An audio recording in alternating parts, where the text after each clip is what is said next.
With unflappable poise and unquenching pride, the Los Angeles Rams stood as one last week, as their dogged preparation paid off handsomely with another stunning playoff conquest. Battling to a 60-minute standoff, the Rams made the first call, and the officials made the controversial second call, setting the stage for their breathtaking and dramatic dash to an NFC title date. Standing as a monument to enduring excellence are the San Francisco 49ers, the venerable and battle-tested champions, who once again have fought their way to the threshold of yet another conference title. With unrelenting plea, the 49ers served notice last week that they are bound and determined to maintain their seat of power as proud and proven barons of the professional football world.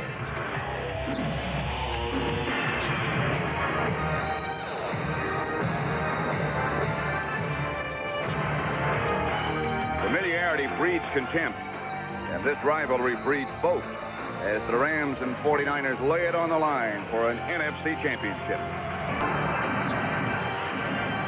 We are live at sold-out Candlestick Park for the NFC Championship match between the Los Angeles Rams and the San Francisco 49ers. It's been raining all week, but not now. The temperature is 53 degrees, wind out of the south at 12 miles an hour. And right now, the field is in pretty good shape. Good afternoon. I'm Pat Summerall here with John Madden. In many ways, John, I know I've been there, I know you've been there. This game is more important, more pressure than even the Super Bowl. I've always felt that, you know, if you have one game, that this is the most pressure because the playoffs, you have to get to the championship game. Now you finally get to the championship. There's two teams down there. One, the 49ers, they're the defending world champion. The other, the Rams. Now, at the end of the day, there's only going to be one. One goes to New Orleans. The other team will be forgotten about. You know, we followed the Rams, John, down through the playoffs now in Philadelphia first, and last week in New York. Both games they won. Both times they seemed very, very confident. But yesterday, in meeting with them and talking with them, I didn't get that same feeling, did you? No, and I think that sometimes you know a team so well that instead of getting confidence, you can remember all the things that didn't work. Now, I know in talking to both coaches and both teams, their biggest concern is that red zone. Now, the red zone is a scoring zone inside the 20. And if you look at the two times they played this year in regular season, the Rams have been in there 8 times, and they've only got in the end zone 3 times, only 3 touchdowns. Now, the 49ers have gotten in that red zone 9 times, and they've only scored 2 touchdowns. Now, that has both teams concerned. And I know that Joe Montana said it's so tough to throw in that area. I think we're just going to try and run it in today. Speaking of throwing, both teams have a lot of firepower. Both can throw it. Both have great receivers. Both have a lot of weapons. But both passing attacks are based principally on timing. What do you think is going to happen today? Well, that's what I think it is. I think it's going to be a game of rhythm. You take Joe Montana, maybe the greatest quarterback who's ever played this game. He's had a super year. And I'll tell you, when he gets things going, when he gets on a roll, when he gets in that rhythm, this guy is a master. Now, on the other side, Jim Everett's the same way. He's a streak passer. He's capable of completing 12, 15, 18 in a row. We've seen him do that. So I think the offenses are going to try to get that rhythm going, get those streaks going. I think the defenses are going to try and take the rhythm away. Set them, you know, get in their face, get in their lanes, do things so that they can't get into those rhythms. That's going to be the chess match. And we're going to have a first look at the 49ers. If they won the toss, Denver has beaten Cleveland 37-21. So the winner of this one will again play the Denver Broncos, who've been there 3 times, never won it. Mike Lansford to kick it off. Terrence Flagler and Spencer Tillman back deep for the 49ers. It's a tricky wind of 12 miles an hour, but difficult to tell down on the field which direction would be beneficial. It's going to be Flagler. And he is cut down and cut down hard. A flag on the play. Mark Messner made the tackle. Again, a penalty marker already down. Joe Montana, a fabulous year, fabulous career, as he has set all kinds of records. His offensive front, Bubba Paris, McIntyre, Jesse Sapullo, Bruce Colley, Harris Barton, the right tackle, and Brent Jones at tight end. Craig and Rathbun, the two runners. Rice and Taylor, the dangerous wide receivers. And then they have two more, Wilson and Sherrard, if they use four, which they intend to. The flag was against the 49ers, so they'll start from their own 17-yard line. Craig goes in motion. Montana will go to work early, chased out of the pocket. Complete to his tight end, Brent Jones. Stopped by Larry Kelm, gain of 7. The Ram defensive front, Miller, Wright, and Peel. 4 linebackers, Green, Kelm, Strickland, and Wilcher. And in the secondary, Gray and Irvin. On the corners, Washington and Stewart, the safety men. Henley and Alfred Jackson when they go with their nickel package. 2nd and 3 from the 24. Taylor wide right. Rice wide left. Jones in motion. Craig slipped down. Alvin Wright made sure he stayed down. No gain. You know, I think that's going to be a big part of this game, Pat, being able to run and not slip. Because the middle of the field is very, very slippery. That's the area where the sod really hasn't taken.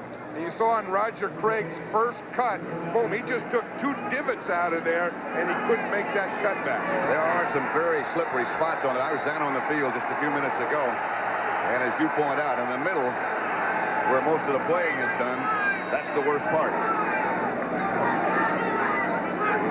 Montana back. Incomplete, intended for Roger Craig, had a hand on it and lost it when he was hit by Kevin Green. Hey, you know, one of the first things you start off with the Rams on defense, one of your first goals is to stop that first 49er drive. I don't think there's any team in football that's better at the first drive than the San Francisco 49ers. That's one of those scripted things that you've heard about for so long when Bill Walsh was here, and now under George Seifert, though not to that degree, not as many plays. That's Leroy Irvin back to return Barry Helton's punt. Just got it out of there. Irvin. Midfield. Knocked backwards by Keith DeLong. A 36-yard punt. Jim Everett. He, too, like Montana, a spectacular year. In front of him, one of the best offensive lines in pro football. Pankey, Newberry, Smith, Love, Slater, and Damone Johnson, the tight end. Bell and Buford McGee and Willie Anderson and Henry Ellard are his offensive weapons. Hey, he sure looks cool for the first play anyway, Jim Everett, huh? He does.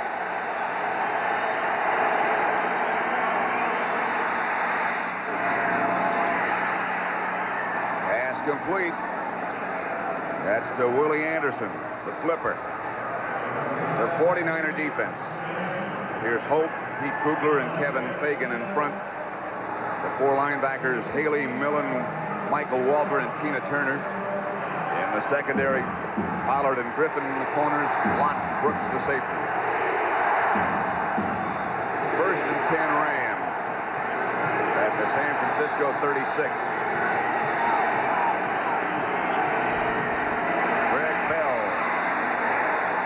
About the 34, a gain of 2. Michael Walter made the stop. You know, Pat, it probably doesn't mean anything, but I sure like the way that Jim Everett walked up to the line of scrimmage on that first play. He looked like John Wayne or something, the old gunslinger walking up there. And I think that it's so easy to tighten up in a big game that when you can get that type of thing, I think it's a big plus. I was talking to him when I was down on the field. Everett, he said, "You got everything you need?" I said, "I think so." He said, "How do you feel?" I said, "I feel fine. How about you?" He said, "I feel terrific." To Henry Eller, out of bounds. A pickup of 12, stopped by Don Griffin. Now, these are the guys that can start. We talked about being a streak passer, and he has great pass protection. That's what it starts off with. Look at that pass protection. Eller just runs it out. I think the receivers are going to have an advantage all day today because of that slippery turf on the outside. And that was Griffin that slipped that time. And look at the protection here. See, they gave Everett the time he needed. 1st and 10 Rams at the 49er 22.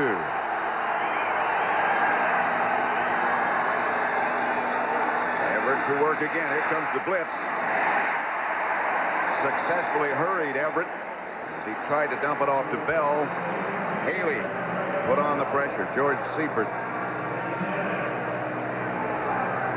Here's a guy who has done a heck of a job with this 49er team coming in here and replacing Bill Walsh. I think he had one advantage in that he had been here a number of years and that he was a part of building this team, part of building the defense. It'll bring up 2nd and 10.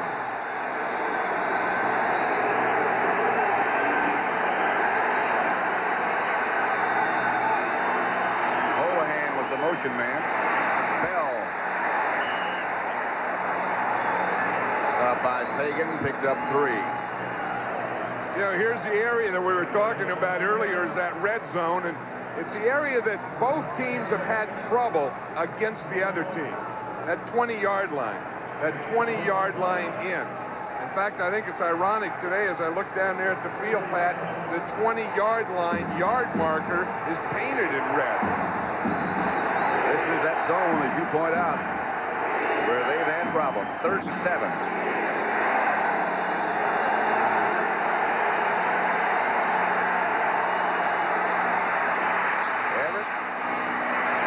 To Buford McGee, and McGee gets enough for a 1st down. Stopped by Romanowski. Inside the 10 to about the 9.5. I'll tell you, I think he could have hit Ron Brown on the cross. He throws it out to McGee, but watch 89, Ron Brown coming across here. He's open too, but he threw it to the shorter guy, McGee. Then Ron Brown was right there, boom, to get the block for McGee to let him get the 1st down. It's 1st and goal. Just inside the 10.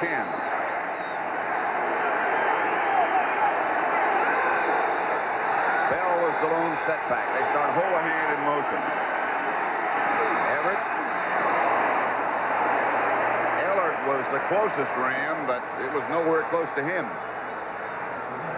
When I was talking to John Robinson the other day, he told me his biggest concern in this game was not being able to move the ball, but being able to move the ball and then not getting it in when they get down there. Everett's 3 out of 5 in this drive.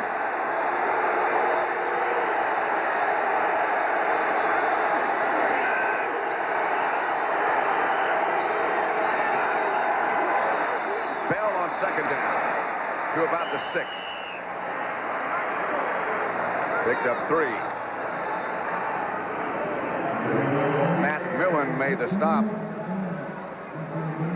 Now the Rams are coming in with their 4 wide receivers, so even though you're down towards the 5-yard line, this is still a passing down, and probably the toughest area to pass on the field because you only have 15 yards of depth. A good way to beat this is by using crossing patterns. 3rd and goal from the 6. 4 wide receivers. Everett just threw it away. Henry Ellard was close. The pressure was put on Everett. Michael Walter, the linebacker. That was the thing that concerned John Robinson and both sides not being able to get in. Michael Walter gave the blitz and the pressure on Everett, but to be honest, there was no one open in the end zone for him to throw to. So Mike Lansford with Pete Holohan holding will try to barefoot a field goal from 23 yards out.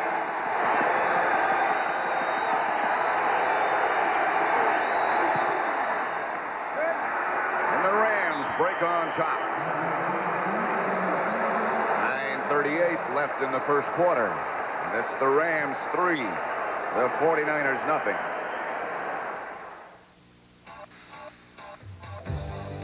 With the world over, have you been behind the wheel?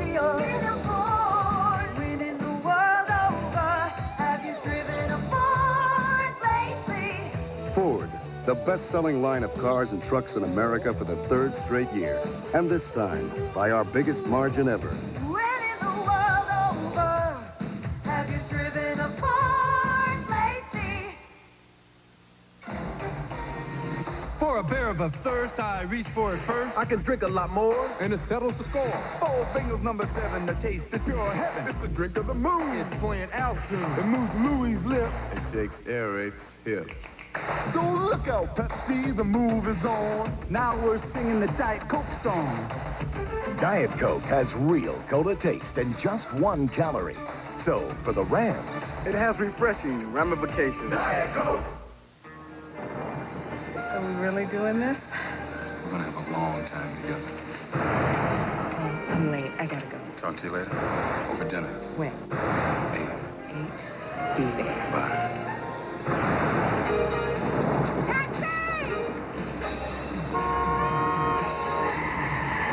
This is why Allstate gives a 10% discount for cars with anti-lock brakes. We're the only major insurance company that does. Call Allstate. The Rams scoring drive, 10 plays, they kept it. 3 minutes, 41 seconds. Lansford's 23-yard field goal makes it 3-0. The NFC Championship game. The winner to play the Denver Broncos in 2 weeks in New Orleans. At Summerall with John Madden, we'll be there. Lansford to kick it off. Flagler and Tillman deep for the 49ers. It's going to be Spencer Tillman at about the 14. Out to about the 30. 16-yard return. Graham injured on the play. Mark Messner is the man down. He made the tackle on the opening kickoff.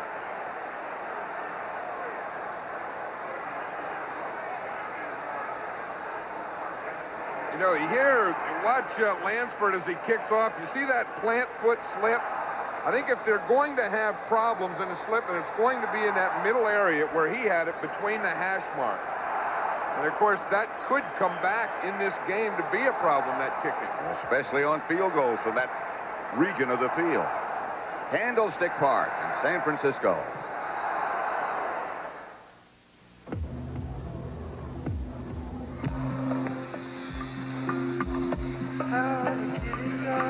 Carlos? Yeah. Bikes for Toledo. Gonna bring the ends and the handlebars together. Our bike business had never been better. So one day we just looked at each other and knew it was time to go public. Who's in this meeting? Our bankers and lawyers. Fax me those numbers. Nervous? Great, thank you. I'm very confident we'll continue to increase our market share next year. Je suis d'accord avec vous. Your red herring gives us an accurate picture of your capital needs. Where it feels right. When are we going to hear? Take some. All right, my friend. Back to New York, guys. There it is.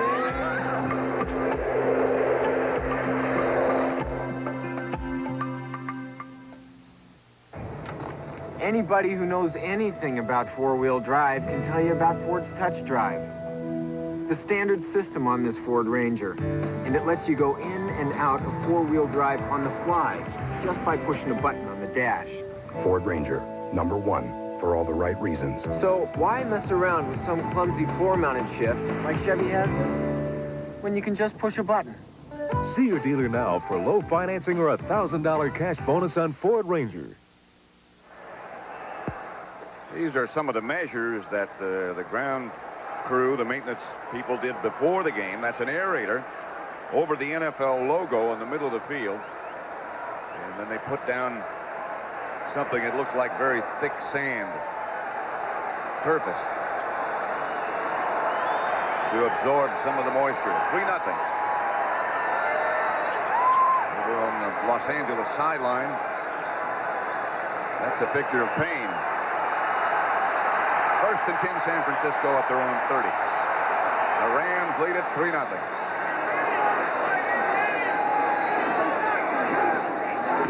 Craig left side into the second secondary.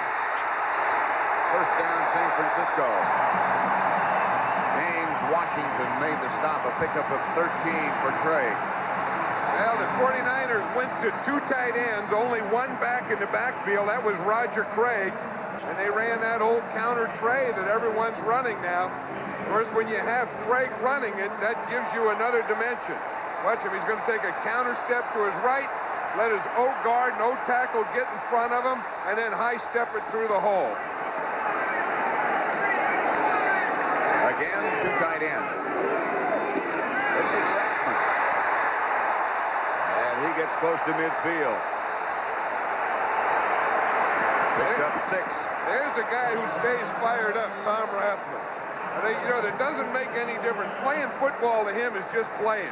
It's running, it's blocking, it's catching, it's doing all those things. And he doesn't have that big ego like he has to have the ball. He's as happy to make a block and have a Craig make a run as he is make the run himself. 2nd and 4. Rathman, the lone setback. Walls is the man in motion. Montana looking to right. And got him. And Rice got a first down. Stopped by Strickland. This is what the 49ers want to do now. Start to get in that rhythm. That rhythm isn't all just passing. That rhythm is a mixture of run and pass, anything to keep moving the ball up the field. Rice came out. Wilson went in to take his place. Taylor goes left. Wilson comes right. It's like Rice had something in his eye. Yeah.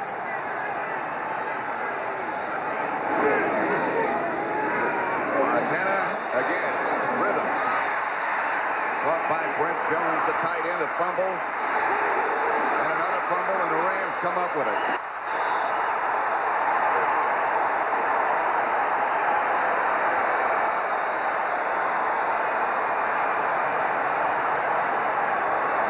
Kelm made the recovery.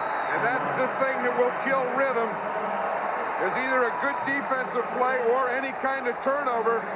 Look at Brent Jones. Sometimes that happens, and as a coach, you hate to see it because all he's doing, Brent Jones was fighting for extra yardage. So you can't tell a guy, don't fight for extra yardage, but in doing so, more and more times you see that second guy come in and strip the ball out. McIntyre picked the ball up after Jones lost it, and Kelm made the recovery after McIntyre lost it. Buford McGee, left side to about the 35.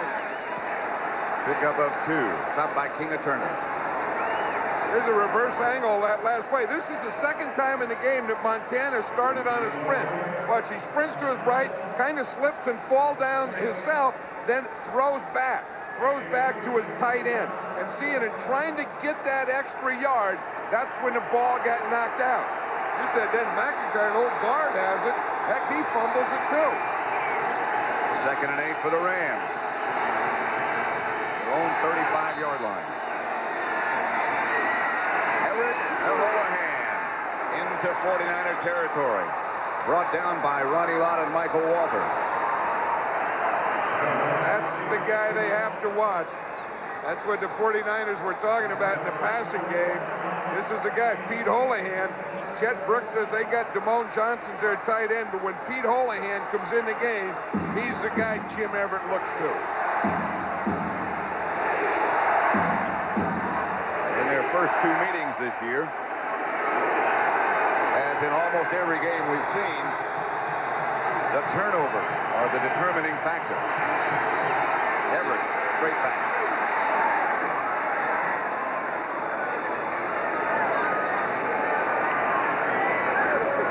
We can see this more and more. We talked about it last week, how Ernie Zampese, the offensive coordinator of the Rams, every day in practice, he just stands there with Jim Everett and says, let it go, let it go, let it go, meaning get rid of the ball.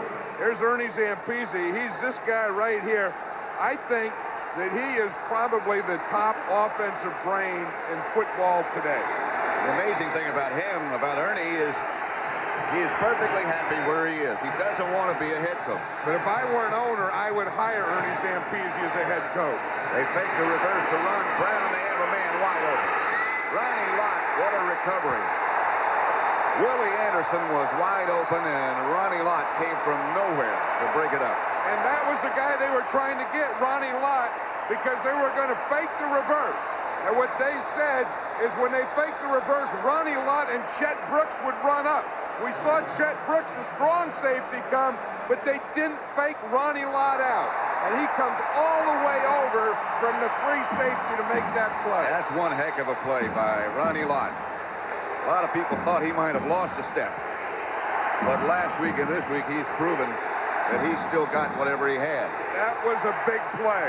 That was the play that the Rams were holding to get a touchdown with. That was Michael Carter you just saw a minute ago, just activated. They're going to work again. For Anderson, incomplete. McIyer was back with him.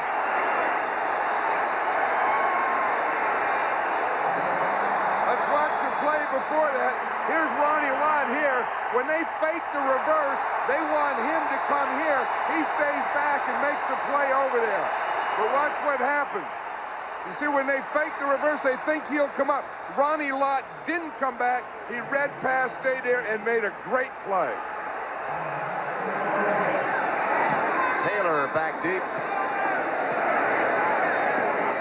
Hatcher, the punter. Taylor down at the 49er 10-yard line. 4:53 left to play in the first quarter. And the Rams on top, 3-0. Even when all of Company B heads for the phone, it's no problem for Gail Godfrey. Delta Airlines, Gail Godfrey. Y'all fly to Lubbock, Texas? Yes, that is confirmed. I got some friends who want to talk to you now. Just hold on a second. Thank you. Cincinnati, Ohio. New York City. Monroe, Louisiana. Albuquerque, New Mexico. San Jose, California. Portland, Oregon. Montana. You're all set. Thank you for calling, Delta. Bye-bye. Hi, Gail. Did you get many calls this afternoon? One. Delta, we love to fly, and it shows.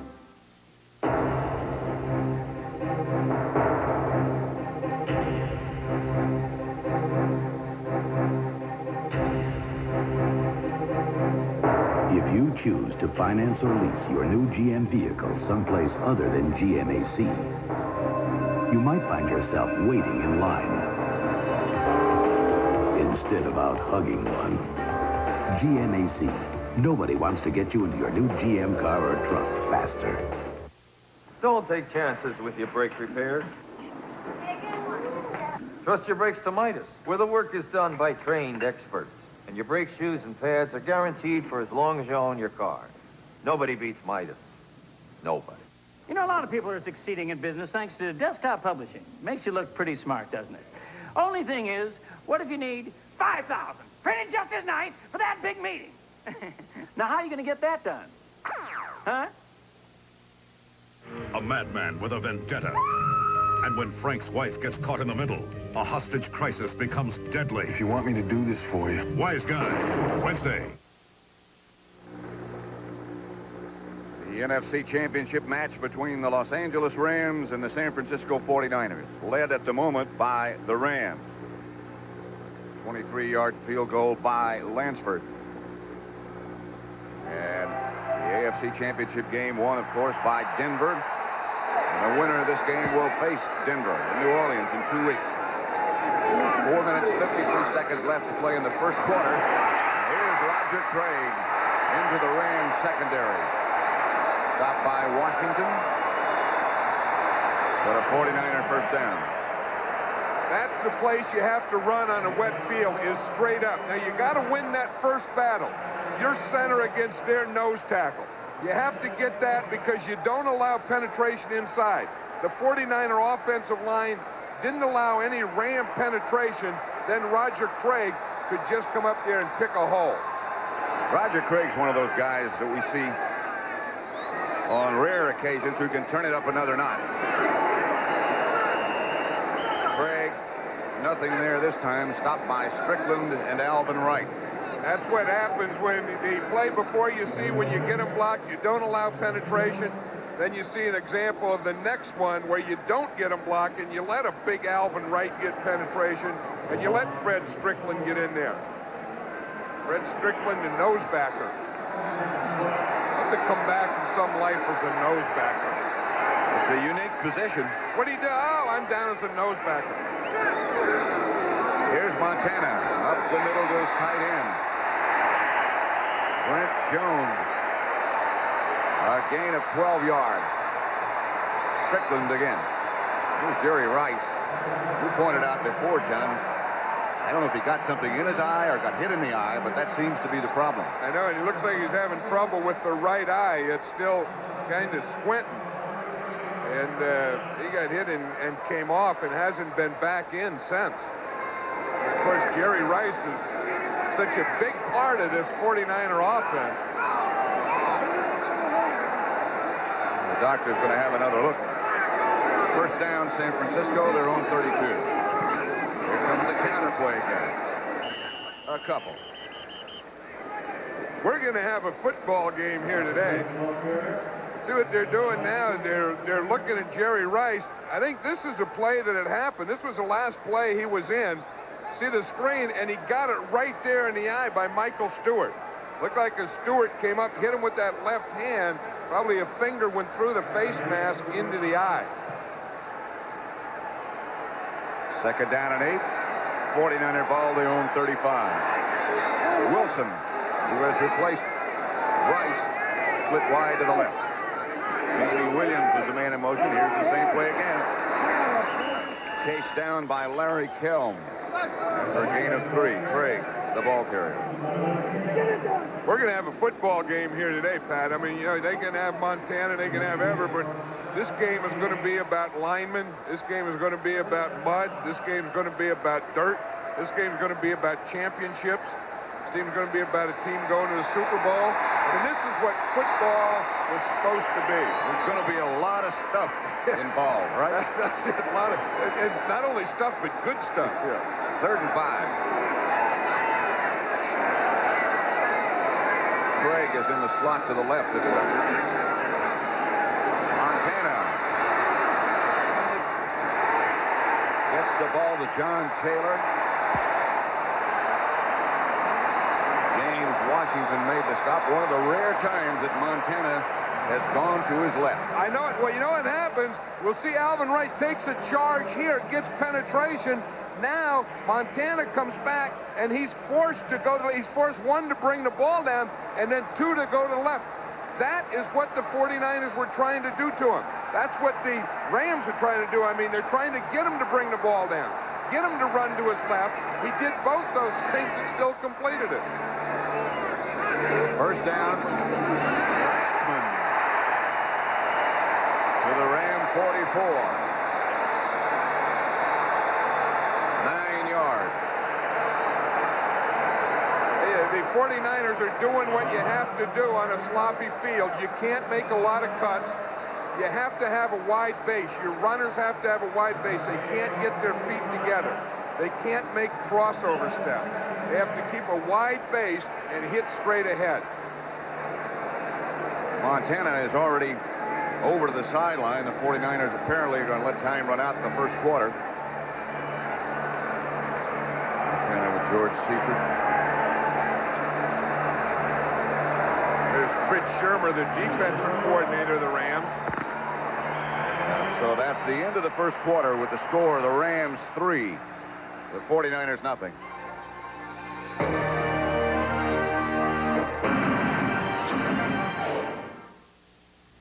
When I grow up, I'm gonna make my mama proud and design cars just like that Ford Taurus or maybe a Ford Pro. My brother says all his successful friends drive one. Ooh, I've got to design a car like Miss Jackson's Mustang. I'll be rich and famous. That's not supposed to be a car, is it? Oh well, back to the drawing board.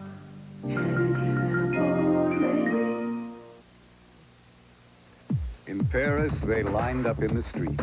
In Rome, it was standing room only. In L.A. and New York, his concerts sold out in an hour. So if you want to see Paul McCartney and his new band, get in line early and get out your Visa card. Because a concert like this doesn't take place every day. And it doesn't take American Express. Visa, it's everywhere you want to be. I've made up my mind. I'm going to do it. Why shouldn't I? I'm the one who has to look at myself in the mirror every morning. So before I lose another hair, I'm going to the doctor. I know doctors have treatment programs that are proven to work. More guys are trying them every day. I'm not bad now, but I wouldn't mind looking better. Your doctor can really do something about hair loss. So see your doctor or call this toll-free number.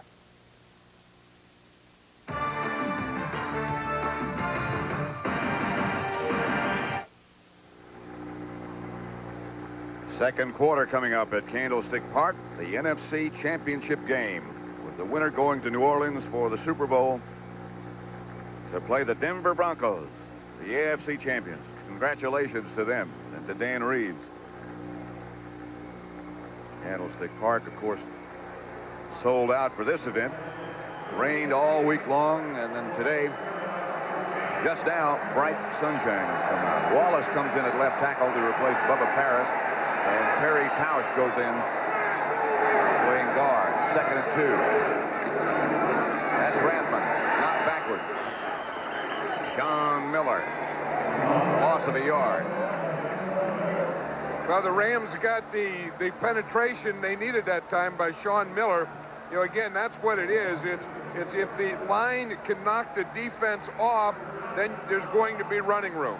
If the defense gets across the line of scrimmage, as Sean Miller did at the point of attack, there's not going to be running room. Jerry Rice back in the game, as is Sherrard. They show you 4 wide receivers, all of whom are very dangerous.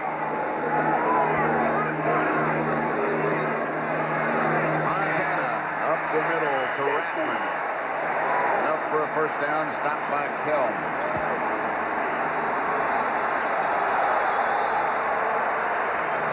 You watch what they do. They have 4 wide receivers. Now they're just going to take Rathman, the fullback. He just does a check through. He checks the blitz. There's no blitz. Now he goes through. Only about 1 or 2 yards, he becomes the outlet. That's just about impossible to cover, because you have to remember, he's coming out of the backfield. There's already 4 wide receivers out there that are running everyone deep. 1st and 10. Richardson was the man in motion.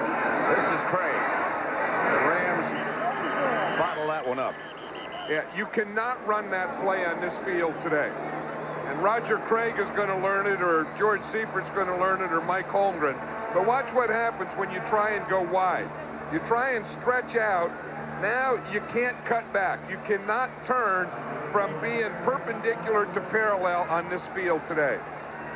That's really the kind of runner, too, John, that Roger Craig is. Yeah, but he can't do it today. He can't stretch it and turn it. He has to just turn it. 2nd and 11.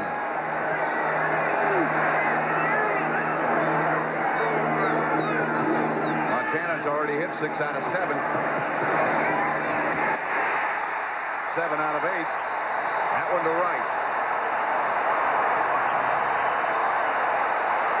There's no one better at running and throwing a football than Joe Montana. Now he's running out. That's the 3rd time he's rolled out to his right today. And look at Jerry Rice. Everyone has so much respect for him going deep. Jerry Gray was thinking deep all the way in coverage. And then Jerry Rice is able just to cut it off and run that out or come back. You got Gray turned all the way around. And then came back to Montana. A gain of 19.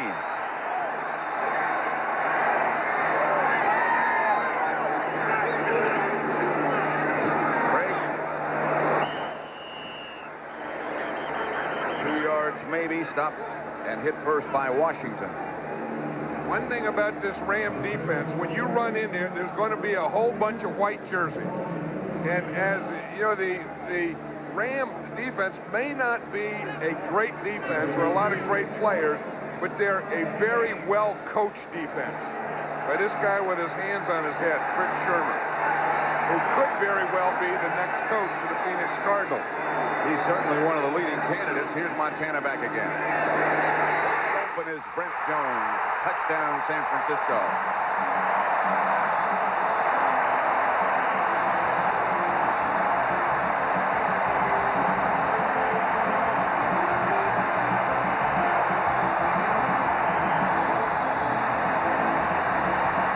They hit you so quick.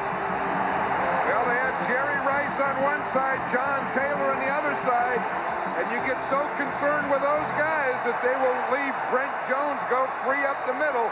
That's exactly what the Rams did. That's Jones' 4th catch of the day.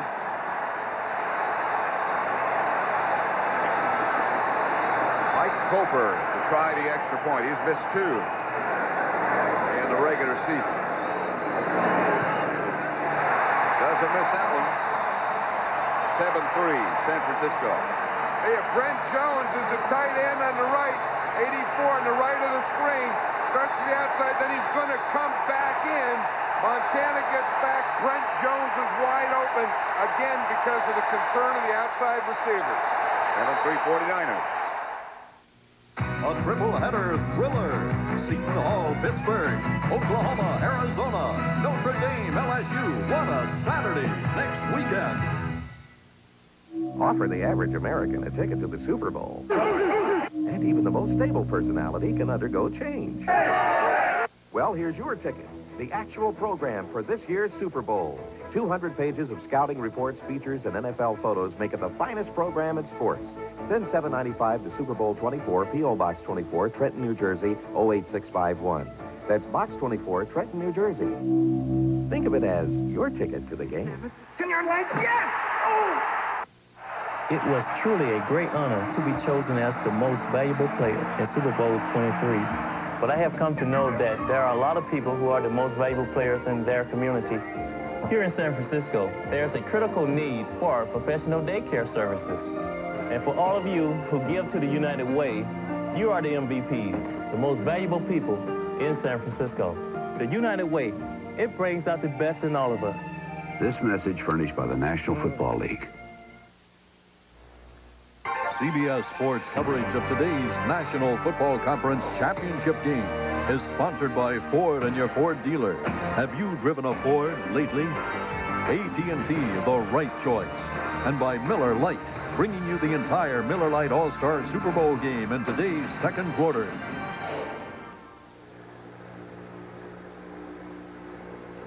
Back at Candlestick Park in San Francisco. They all said they were bringing different kinds of shoes and different kinds of cleats. That's Bruce Colley. Well, the wetter the field is, the more muddy the field is, the longer cleat you want. So as they change cleats, they will keep getting longer and longer cleats as the field gets sloppier. Cofer's kickoff. Del Pino and Brown back deep for the Rams. That's Del Pino. To about the 23. 11-17 left to play in the first half. The 49ers 7, the Rams 3. Errol Pollard made the tackle for the 49ers. The Rams will take over their own 24. This is it. The game is about to start. Less filling. Tastes great. Call it. It's a nickel. No, quarter. Herrera kicks off. Just a little deep. I'll throw it to Dwight. Yeah, he's got hands like glue. Jones drops back.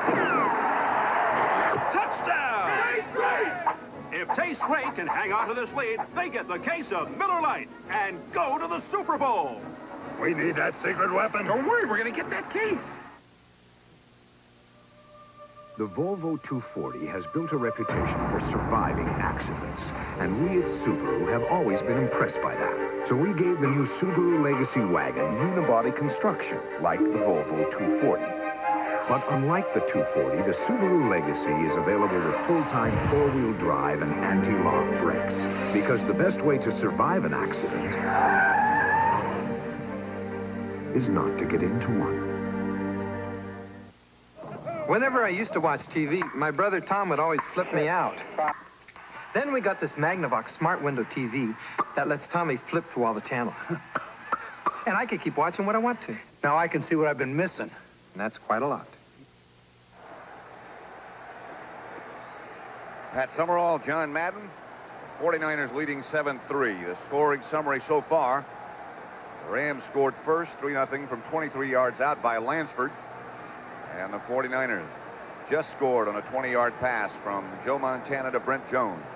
Michael Carter in at nose tackle for the 49ers. He's been out since week 8. Well, he had it wasn't a broken right foot. It was a sprained right foot. And it was in a cast until this past week. Since that 8th week, they had that right foot cast and took it out this week. It's only worked out a couple of days. Everett's going to put it up. Complete. Henry Eller, the intended receiver. The 49ers have had the ball twice as long as the Rams here in the first half. And they lead 7-3. Hey, one thing with Michael Carter being out that long and being that big and that strong, he is not going to have a lot of endurance, so they're going to spot him a play here and a play there, and George Seifert said maybe 10 plays at the most. And his place is taken by Kugler, who started. 2nd and 10 Rams.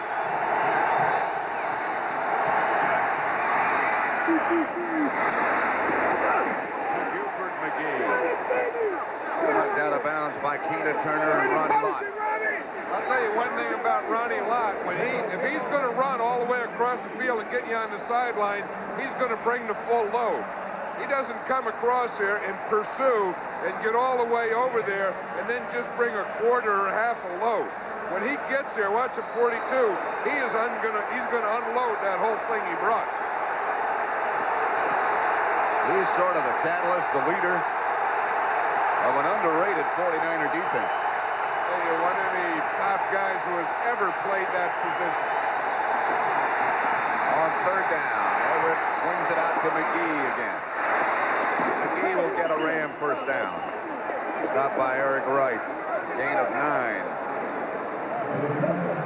Here's a guy who's been really playing well, especially in the playoffs. And I think that because of that, he's playing more and more. They used to put Robert Del Pino in on passing downs. Now, Del Pino's a little nicked up, so they're leaving Buford McGee in. So we've always known that, that he's a real good blocker, does all those tough things, but now they're throwing to him more and more. He's caught 3 today.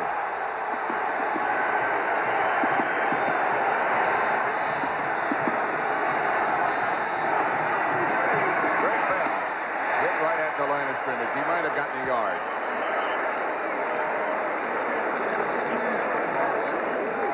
Pete Kugler played that one perfectly, Pat.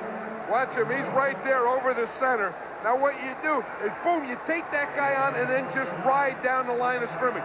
Don't let him knock you back. You see how he takes on Smith, gets his hands on him, starts to ride, pushes Smith off, and then whap, he's right there for the cutback.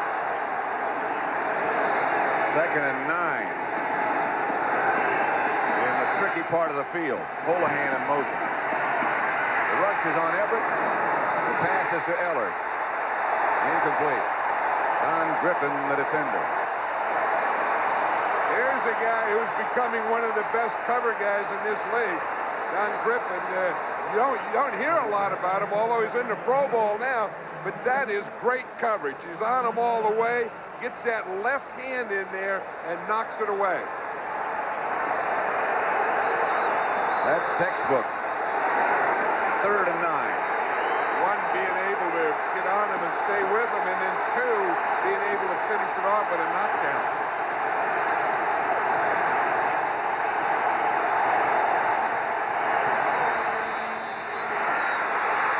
Picked off by Tim McKyer.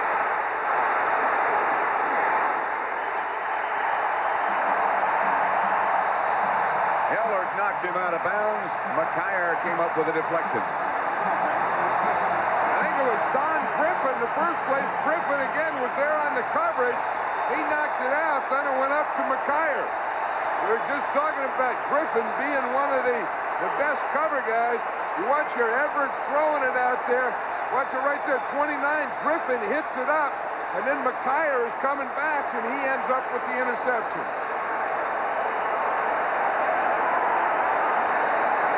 Pass was intended for Henry Ellard. It was Duval Love that knocked McKyer out of bounds. Tim McKyer had a big interception last week in the playoff game against the Minnesota Vikings. First and 10 from the Ram 27 for the 49ers, trying to add to their lead. Craig. Not much room. Sean Smith. Took him down. As you say, last year the word was you take away Rice and you take away Craig. And everyone tried to do it last year and couldn't do it. Now, the 49ers, because of that, are throwing more to Brent Jones, they're throwing more to Tom Rathman, and of course they're throwing more to John Taylor. So now you have an offense, and that's the problem. Who do you take away? A lot of weapons.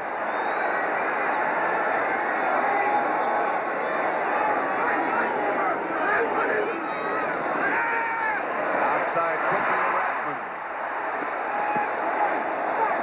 Out of bounds by James Washington at about the 20. James Washington is the guy who's a lot of pressure on today because Vince Newsom is the regular free safety. Vince Newsom was injured last week against the Giants, and John Washington had to start as a free safety. The big play here, one, you have to cover that guy, and then getting Rathman down like that in the open field, that's good tackling. First game he's ever started. 3rd and 2.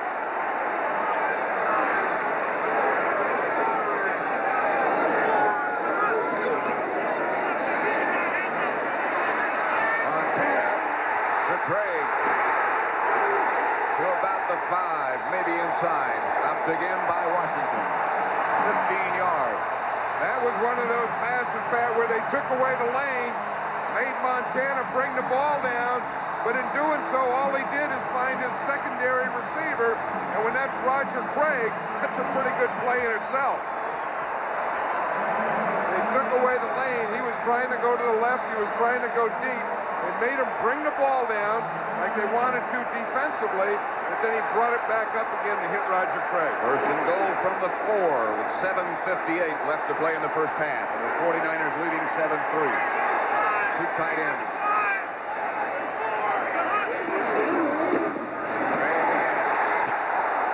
To about the 2, stopped by Kelman Owens.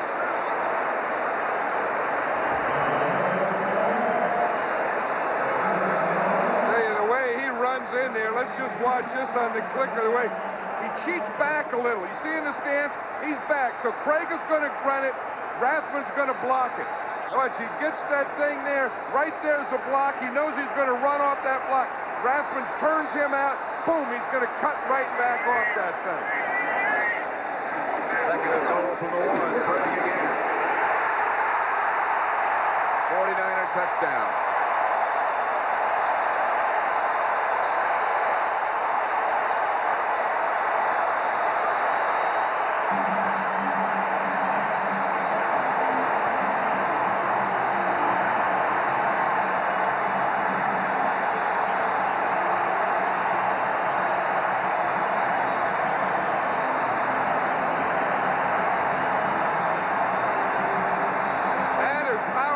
You just take that ball and ram it in there on the right side behind your guard and tackle. But no penetration. They knocked the whole pile, the whole thing back into red. Helton will hold Coper for the extra point. Good.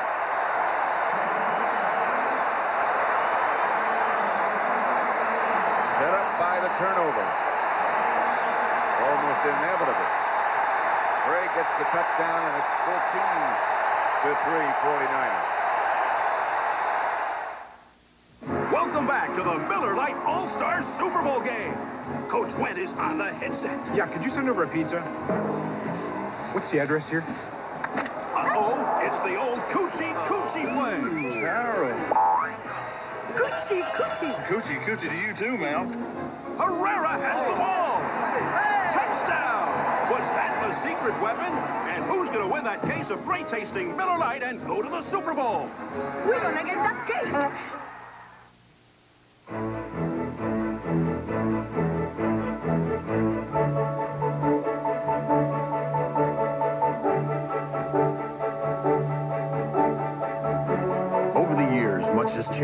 out the game. Today, the best in the business fly. And the airline that takes over 300 college and pro teams to their chosen field is United. Come fly the friendly skies. For years, we've been telling you how the four-wheel drive Subaru helps the U.S. ski team get to their events early. Yet at the 1989 World Championships, the U.S. team was not the first to arrive. The Norwegians beat us, the French beat us, as did the Italians and the Swedes. How'd they do it? That was the year we lent them all a Subaru. Why are these men smiling? 'Cause the Lakers passed the Pistons. The Knicks face the Bulls. It doesn't get any better than this. Next Sunday. Mike Peel over on the sideline. We're looking at he'd had a bad elbow. They took him inside for x-rays. I assume that was what the problem would be. One of the big advantages of football, as we know it today, that a guy can get injured, they can take him in, get an x-ray right now, look at it, and then determine whether the guy can play or not anymore. Del Pino and Brown back deep for the Rams. This is Brown. Through the 30. Knocked out of bounds by Darrell Pollard again. 24-yard return by Brown. We have 7 minutes, 2 seconds left to play in the first half. And the 49ers striking quickly as only they can. Lead the Rams 14-3.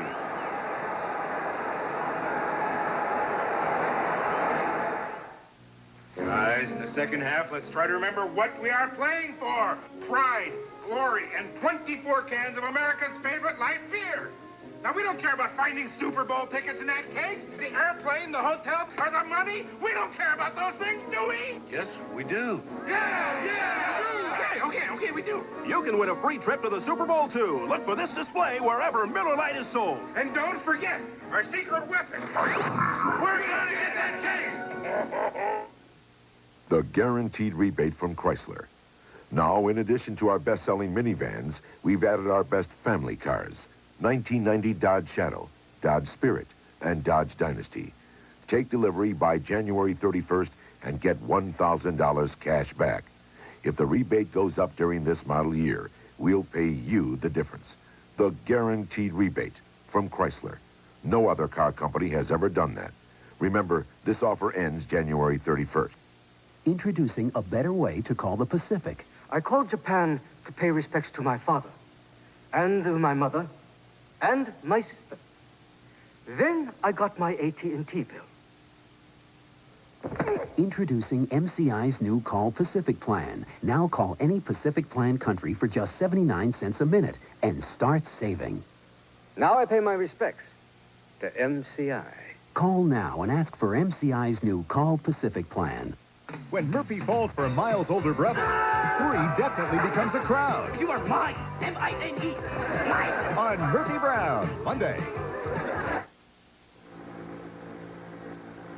Candlestick Park in San Francisco as seen from the Goodyear blimp. Columbia, based in Carson, California, piloted today by John Creighton. Hovering overhead. Traffic up there, Pat. I saw a helicopter go by and a blimp and an airplane. You got and a couple of birds. A lot of aircraft up there. Everett. To Greg Bell. Bell still on his feet to about the 47-yard line before Ronnie Lott finally got him down after a pickup of 19 yards. Greg Bell is one of those guys that is built for this type of field because there's not a lot of them to hit. And most of the stuff that he has to hit has pads on it. And he just kind of pulls all those pads together and you hit plastic against plastic. And unless you wrap up, you tend to bounce off it.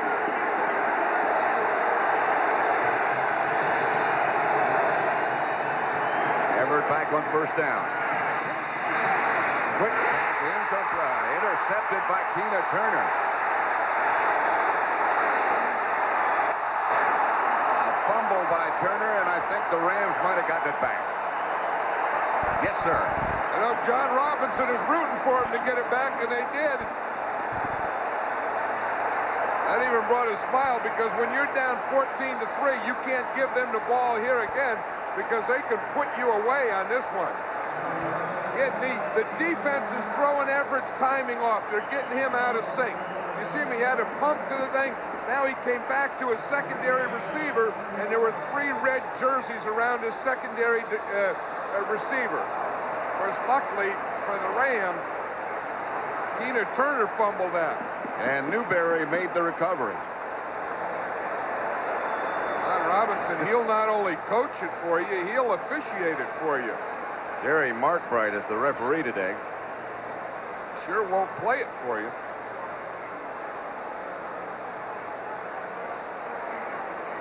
But you see, again, Turner, that ball just slipped out as he was jumping over. Tina Turner went to jump over, and the ball slipped out.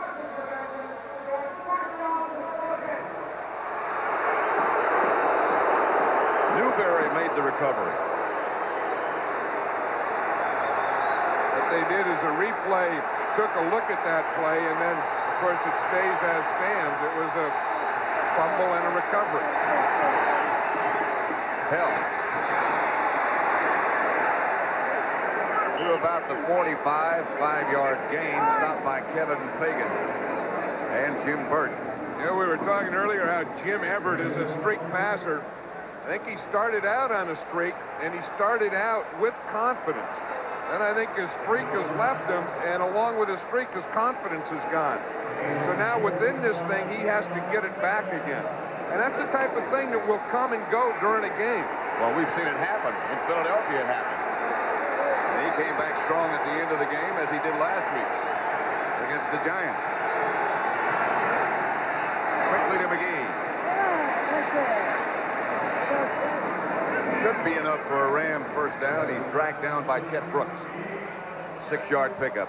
And one of the things they were talking about wanting to do is not only have McGee in the backfield and check through, but work out, come in motion and work out, and really have your fullback, Buford McGee, end up out as a wide receiver, hoping to get that secondary spread out as they did. Less than 5 minutes remain first half. 49ers leading 14-3. Counter play coming. Bell. Pick up a 4, stopped by Matt Millen. Matt Millen might not get up. He gets the guy stopped, puts a marker there and says, hey, that's it. There's an amazing story. This guy, really? Matt Millen, has really helped this 49er team. He was waived by the Raiders. Then he was going to sign with the Rams. The Rams were all set to sign him. He went to bed. He woke up the next day and said, no, I think I'll go listen to the 49ers. He came up, listened to the 49er offer, and has never gone back. Not only a leader as a player, as you point out, also an emotional asset. Everett. To Buford McGee.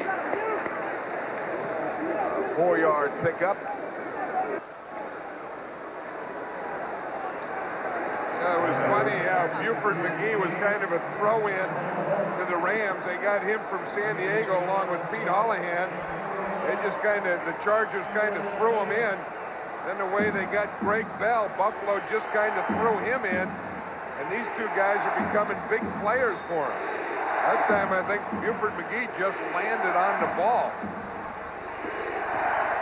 In any case, he's down on the Rams sideline. Boy, there's nothing that hurts more than that. I remember as a player, we used to have those fumble recovery drills, and you'd be a big old fat guys running around. And when you missed it and hit you in the stomach, boy, you'd let all the air out of you. That's 5 catches for McGee, and I think that's exactly what happened to him. This is a Ram timeout with 3 minutes and 21 seconds left to play in the first half. The 49ers up 14-3.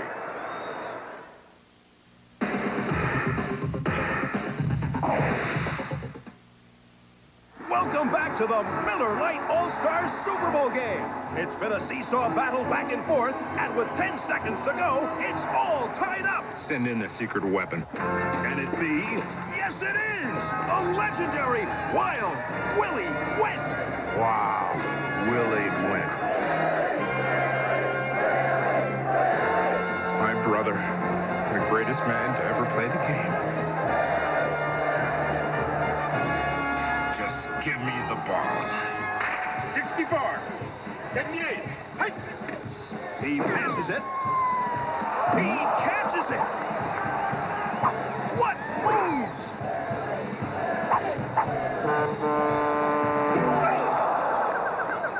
He's running the wrong way. He's running the wrong way. He's running the wrong way.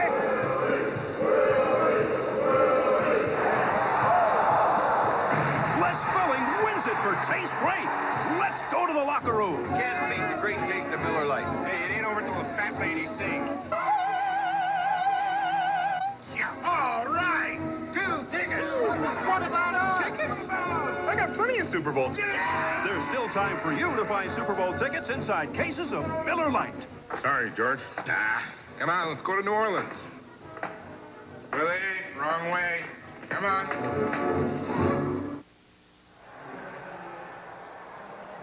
Next Saturday here on CBS, triple header. Seton Hall against Pitt at 12 o'clock Eastern Time, then Oklahoma, Arizona at 2. And then at 4, Notre Dame against LSU in the Superdome in New Orleans, which the next week will be the site of the Super Bowl. We're expecting, I'm told, about 60,000 for that basketball game. 3rd and 2 on the 49er 41. Del Pino goes in motion. Incomplete in the direction of Ellard. Part of it is Jim Everett, who's a streak passer, being off his streak, and the other part is good defense.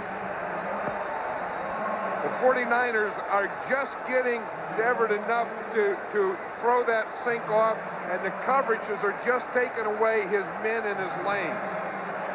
John Taylor back deep. And the 49ers call a timeout. This 49er defense, again, has been excellent. And the thing they're probably deciding here is they want a defense in here that will be a safe defense. You know, that will, if they're going to fake, will be ready to play defense instead of kick return. But, you know, Jim Everett has thrown 11 times to his wide receivers, and he's only completed 2. So that's the thing that he has to figure out. You can dump them off to your tight ends and your backs, but he is not able to get it out there to his wide receivers.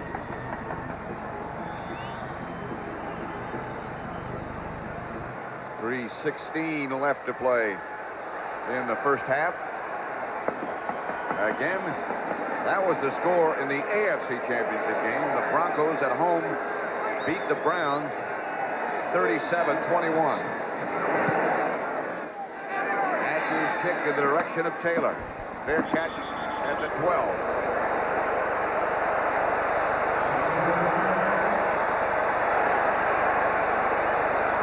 .28-yard punt by Dale Hatcher. 49ers lead it 14-3. That's all the 49ers wanted to do was play that safe punt return. You know, probably not believing that they're really going to punt it there, and if they're only going to punt it 28 yards, they just want to be solid and get the ball.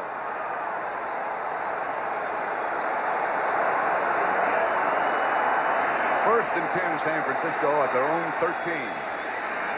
This is where the Rams would love to force a turnover. That's great. Wrapped up by the Rams after a gain of 2, led by Alvin Wright. There's John Marshall. He's the defensive line coach of the 49ers. He's talking to those defensive linemen, and again, how to play the run, how to stay in your lanes, and how to continue to keep that pressure on Everett. And so far, they've done a good job of that. Second down and 8 from the 15.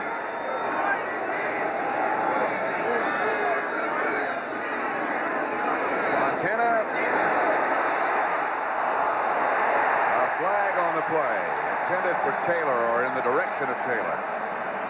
Jerry Gray was the Ram defender.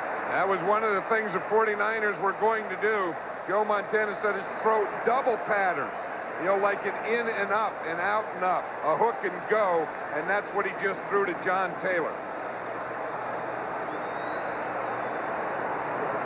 Mark Bright officiating the NFC Championship. Illegal contact foul. Number 25, defense. Automatic first down. I think John Taylor was going to give him a pattern. Watch John Taylor come off on Jerry Gray. Now, they called the penalty there. But see, that was going to be like an in and then go. There's Mike Peel. We saw his x-ray. We saw his elbow injury, and they've just taken him in the locker room. First penalty of the day against the Rams. Montana on first down gives to Craig, and the Rams are there in a hurry. The first one, Larry Kelm. You ever notice, Pat, the closer you get to the Super Bowl, the fewer penalties? I think that's only the second penalty of the game. Right. The first one was on the opening kickoff. And I don't know if they're playing better football or if they just don't officiate it as tightly. Mark Messner also headed into the Ram locker room. He was injured on a kickoff return. We'll get the 2-minute warning.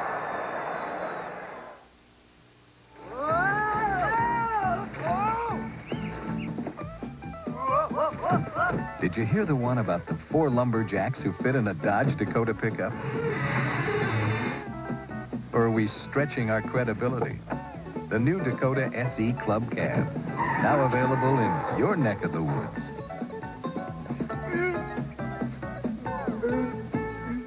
Now get up to $2,000 cash back at Dodge, guaranteed.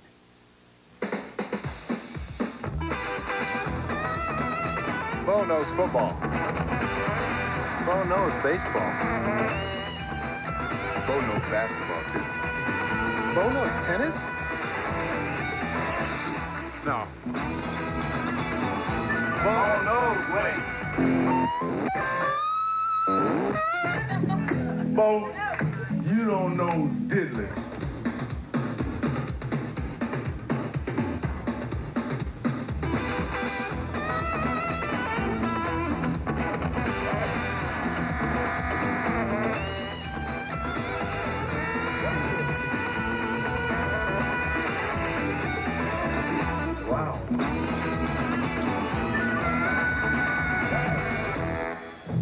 Oh, you do know diddly, don't you?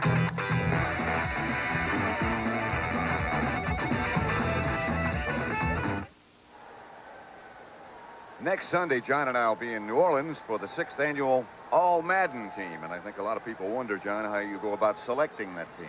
Well, you know, we're in the 90s now. Look, back computers. Guys, they're working here. They got their ties on. Then I got my own guy, a Bubba, and he's putting some data in there himself. I mean, he puts stats in there and all the numbers we got. Then they put intangibles in. Things that, well, like this was being intangible. You just stuck intangibles in there. You don't know what's going to come out on this team. I have no idea. This group wants Chet Brooks. That's not a bad idea. That guy's a hitting fool. Here's Montana again going deep. This to Rice. Overthrown. Jerry Gray running with Rice. Montana, a typical day. 10 out of 12, 108 yards. The touchdown pass to Brent Jones.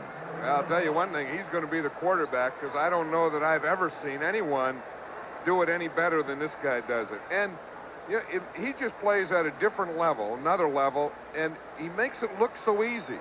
You know, like the rest of people, I mean, you struggle through life to do things, and this guy comes in and kind of makes a joke out of it. He just sort of glides around and gets it done. I mean, even in practice, everything he does is like that. 3rd and 12. Ratman. He will get enough for a 49er first down. Leroy Irvin and Larry Kelm stopped him. Rathman, I think, took advantage of a pick. Well, the 49ers do a lot of that, and they rub off the umpire a lot, too. The official standing behind the defense.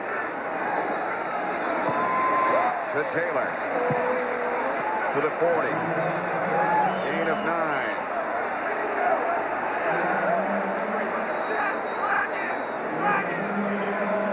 is still running, 1 minute and 20 seconds. 2nd and 1.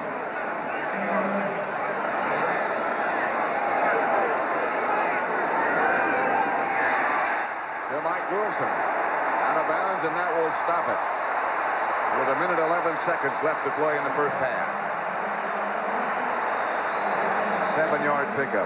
The other thing about Montana, this is his 11th year, and any situation that comes up, he's been there.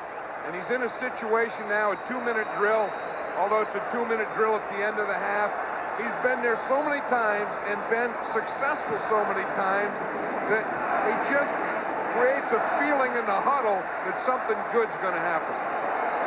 Just radiates that confidence.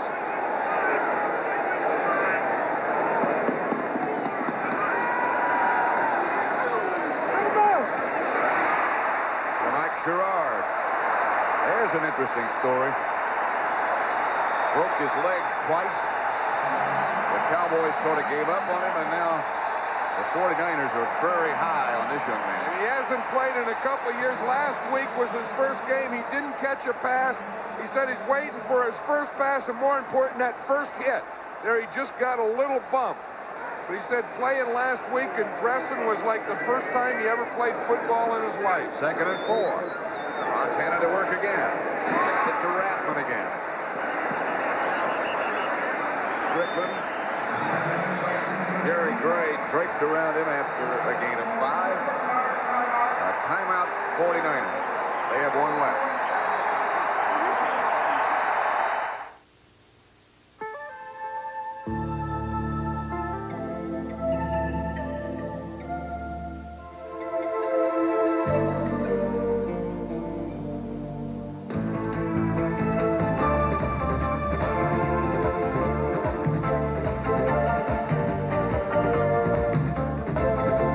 Nice move, Jack. The Prelude SI with 4-wheel steering from Honda.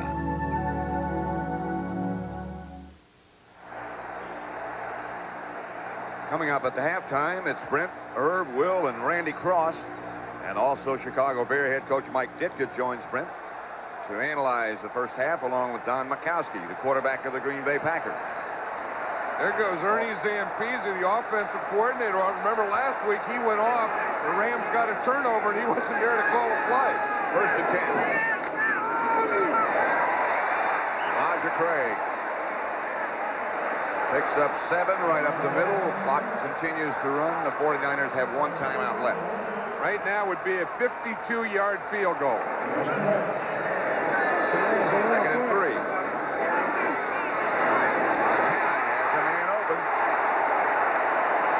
Sherrard again. Boy, nobody operates this 2-minute drill better than this guy either. And so calmly. So quickly. Out of bounds, incomplete, stops the clock. You know, in that situation, you know, people always ask, why don't they play the whole game like that? And of course, you don't have a chance to get your guys in, and the coaches don't have a chance to call the plays, but when you have a guy like Montana, you probably could play the whole game like that. Yep. Montana is 16 out of 19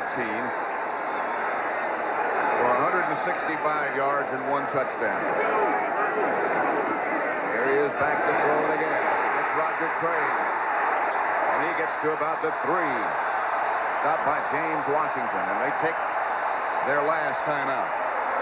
15-yard gain. James Washington doesn't want to do something stupid here. You know, emotions are high, but you can't lose your cool. You have to compete until the whistle blows, but not after. There is a flag on the play. There's Roger Craig, and you see what they do is they just run down and sit down in those zones. We have they a third timeout called by San Francisco. We have a personal foul, unnecessary roughness on number 61, San Francisco, after the timeout was called. Oh, that's Jesse Sapullo, the center.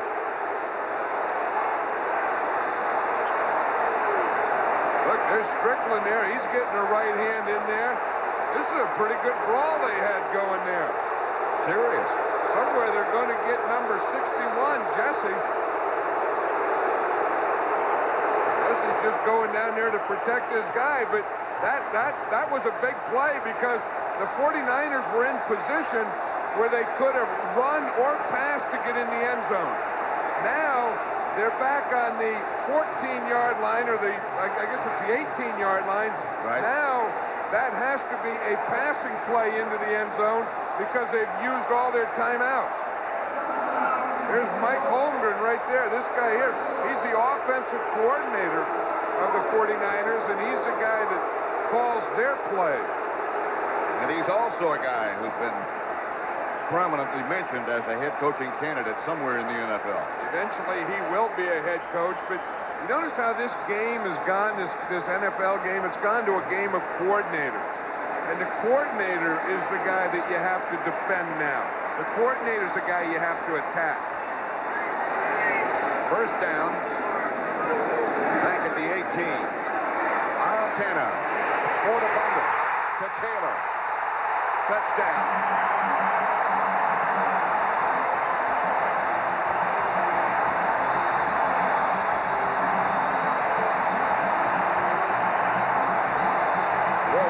That was. They put a statue outside the candlestick of Joe Montana. I think everyone would just walk by it and bow their head right now. You don't get any better than that.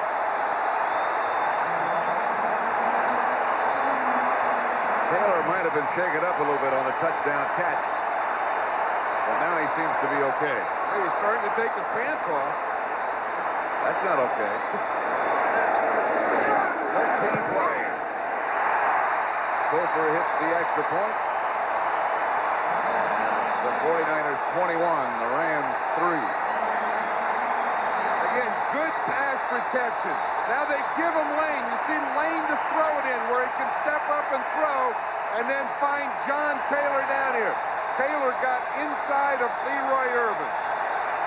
Watch him. He had the ball up. He brought it down, and then he sees John Taylor wide open. Here's Taylor here. He's going to come up and run the post right in here. Irvin just hangs outside. The inside guy doesn't get over, and he's hit right in here with the ball by Joe Montana. So watch Taylor come. He's going straight up the field. Now he starts outside, then back inside. See that move he gave on Irvin? And then Montana popped him in that hole. That was a heck of a move that John Taylor made. If you're going to the post, before you go to the post, you give a corner move. Taylor's explaining that now. I got him going to the inside, then I popped it back to the... I got him going to the outside and popped it back to the inside. Jesse Sapullo, who got the penalty, see him with a big smile there? Saying thank you, Joe Montana, thank you, John Taylor, thank you, offensive line. They put together that whole drive without one single pass to Jerry Rice. Hofer lines the kickoff down to Del Pino.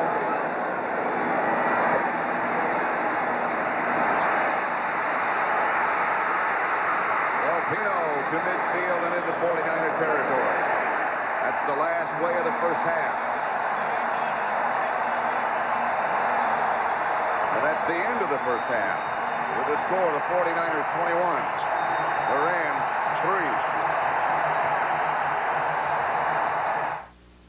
3. CBS Sports coverage of today's National Football Conference Championship game is sponsored by United Airlines. Rededicated to giving you the service you deserve. Come fly the friendly skies. MCI, let us show you. And by Nike, who reminds you to just do it.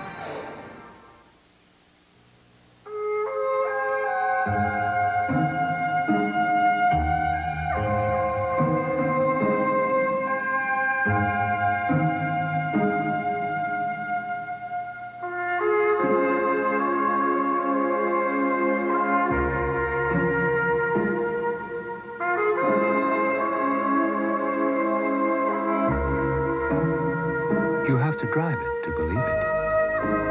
cord. Of course, you can imagine this tower was 300 feet tall.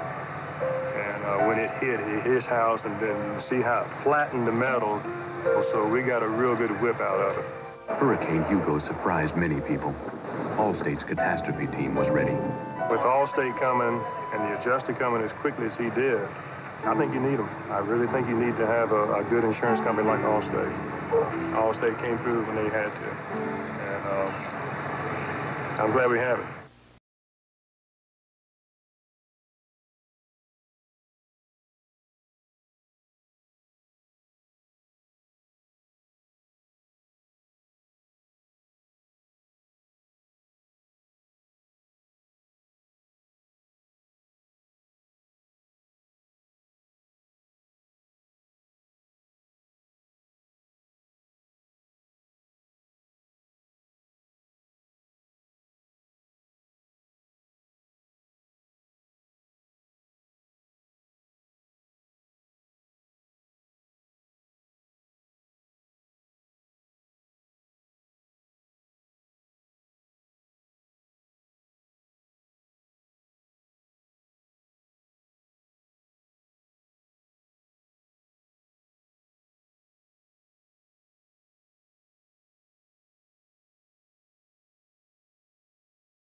Well, you talk about a dream season, folks. That's what the San Francisco 49ers are having. 21-3.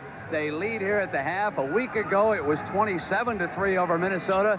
They can't seem to do much of anything wrong, can they? My pleasure now to bring in Mike Ditka and Irv Cross.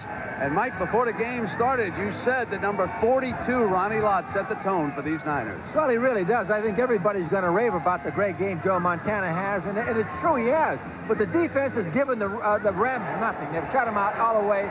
They've made the plays they had to. Now, this play, normally, Lott would have been up there to make the tackle on the reverse. He stayed back and made a great play. I'll guarantee if they would have reversed the ball there, he would have made the tackle. That's how good a football player he is. Irv, I tell you, Ronnie Lott is Ditka's kind of player. I can tell, man. Well, he comes out and gives him everything he has every week. I need 35 of those guys. Hey, Tim McKyer is your kind of player. He may get some more bucks for what he's doing. Well, yeah, you know, John McVay, the vice president here at the San Francisco 49ers, told me before kickoff that Tim McKyer is a great cover guy. He has a problem with a thigh right now. That's why it's not starting, but he has good reaction to the ball. Now watch what happens here. Number 22 picks this ball off, picks up a bevy of blockers along the far sideline, and sets up the 49ers for another scoring opportunity. And you know, how about Joe Montana? Mike, it's 135 playoff passes without an interception. It looked like a master surgeon operating in that last drive. I've never seen anything like it. The guy can do no wrong. He's got great receivers, but he gets the ball to them. He's the catalyst that makes it all work. He sure does. And during that time, he has thrown 14 touchdowns. Now, that's 3 playoff games a year ago, including a Super Bowl triumph. Last week, the 4. Now he has come back with 2. I don't know if anybody can stop them, but I know one team that it may get a chance, and that's the Denver Broncos. Congratulations to that organization. We want to take a look at some of the action from the Denver Bronco victory over the Cleveland Browns in the AFC Championship today. 37-21. John Elway with a huge day. And Michael Young with 73 yards for the score here. He caught 2 passes for 123 yards. Now, Cleveland did close back to within 3 in the third. Mel Bratton fumbling at the Denver 28-yard line. Felix right of the Browns returns at 27 yards to the 1-yard line, and from there the Browns struck. But then it was Elway again, with Bobby Humphrey out with an injury for Dan Reeves. In came Sammy Winder. 39 yards on the score here. He scored twice. Elway threw for 385 yards in that 37-21 win. And, Mike, I know you watched that AFC game with me. What were your thoughts about the Denver Broncos? Well, I think it's really the best offensive output the Denver Broncos have had all year. I know that pleases Dan very much, and I want to congratulate Dan and the Denver Bronco organization for a great season that they had. They turned it around completely from last year. But once again, the key to that football game, I think, was the way their defense played. It gave their offense time to get on track. And actually, 7 of the points the Browns scored were against Denver's offense. So I think they played outstanding defensive football. Irv, the Broncos have got something to prove. Minneapolis is hoping they go 0-4 and tie their Super Bowl record. We can sit here and laugh about it, but I'll tell you, you get to the Super Bowl, that's part of the competition. You're right. Dan Reeves has done such a great job of coaching that football team. In my opinion, it's unbelievable. I know there's a lot of guys who should be coaching the year, but he's my pick. And we're going to talk to Dan in our post-game show, and we're going to come back and talk to another Don when we continue after these messages from your local stations.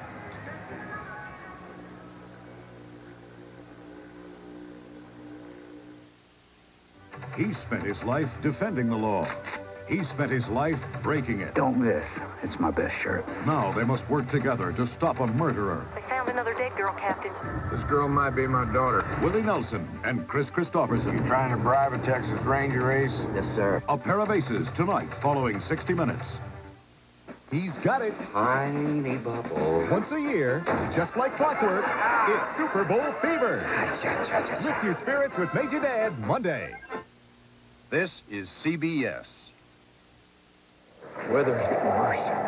I'm cold. Wells Fargo has a history of coming through with new ideas in banking. How much? You can have them for $15. Take a check? Drawing on Wells Fargo. We introduced the checking account before most banks had discovered California. Yep. After 137 years, our checking accounts are still making history. Wells Fargo comes through again. What's your first priority? Miss Crowley. Well, I'm assuming there's product in the pipeline, so... Assuming, Miss Crowley. Unfortunately, assuming doesn't feed the bulldog. The top business schools prepare you for every eventuality you will ever encounter in the business world. Except one, business travel. We've got that one covered. United. Come fly the friendly skies. How can Miss Crowley's 3-person sales force stay on top of her far-flung enterprise?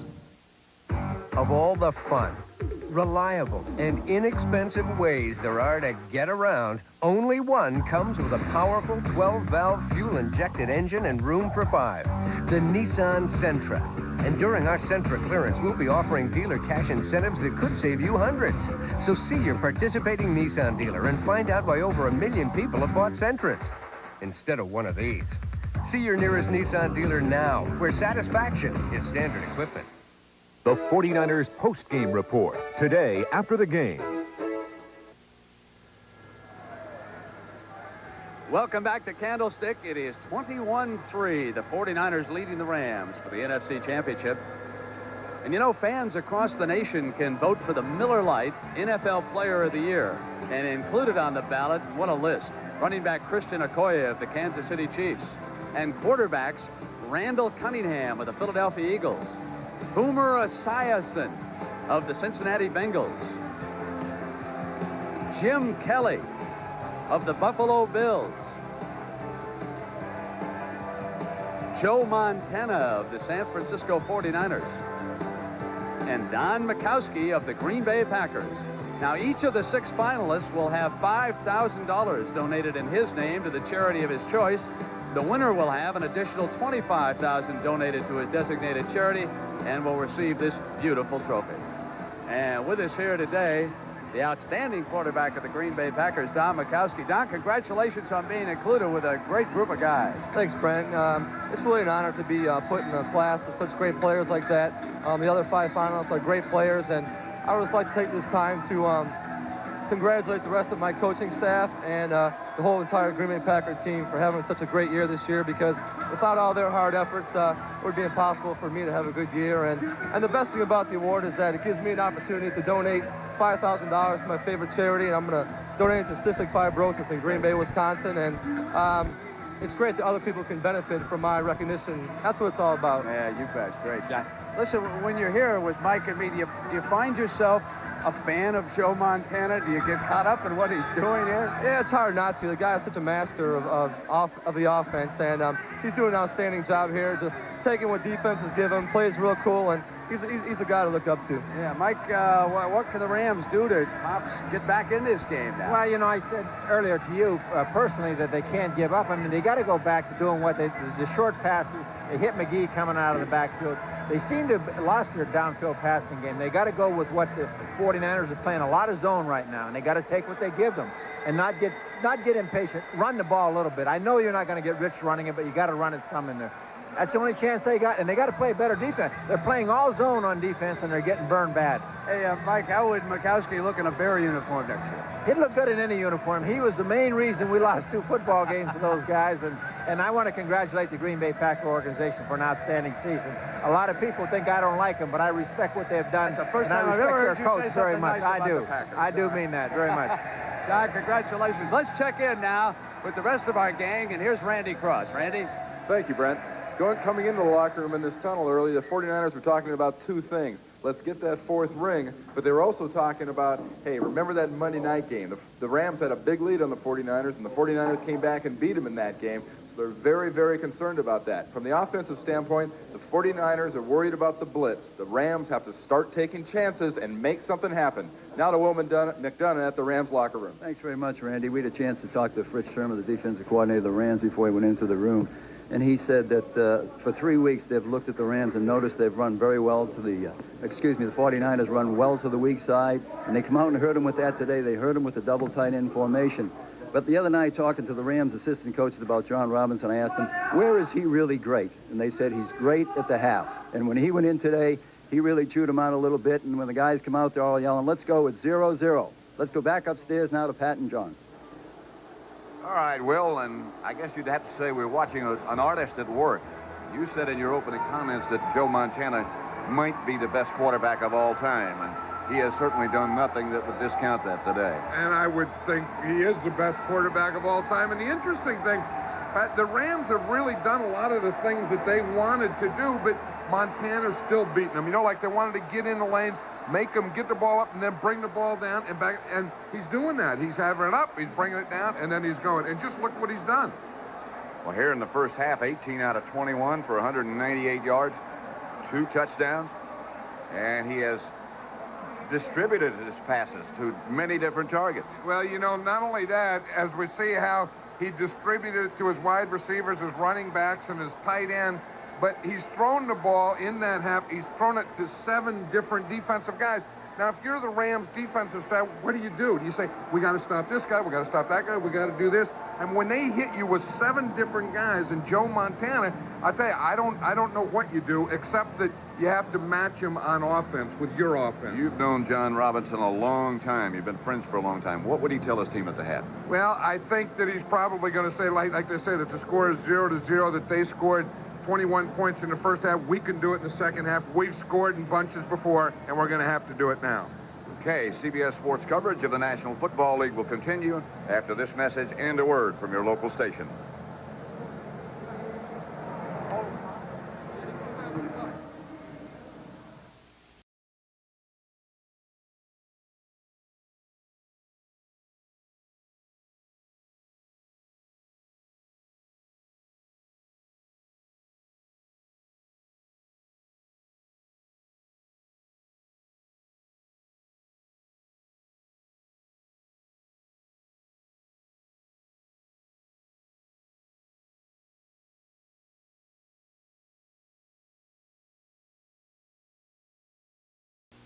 Uncle Lou, what do you think of that new Diet Pepsi?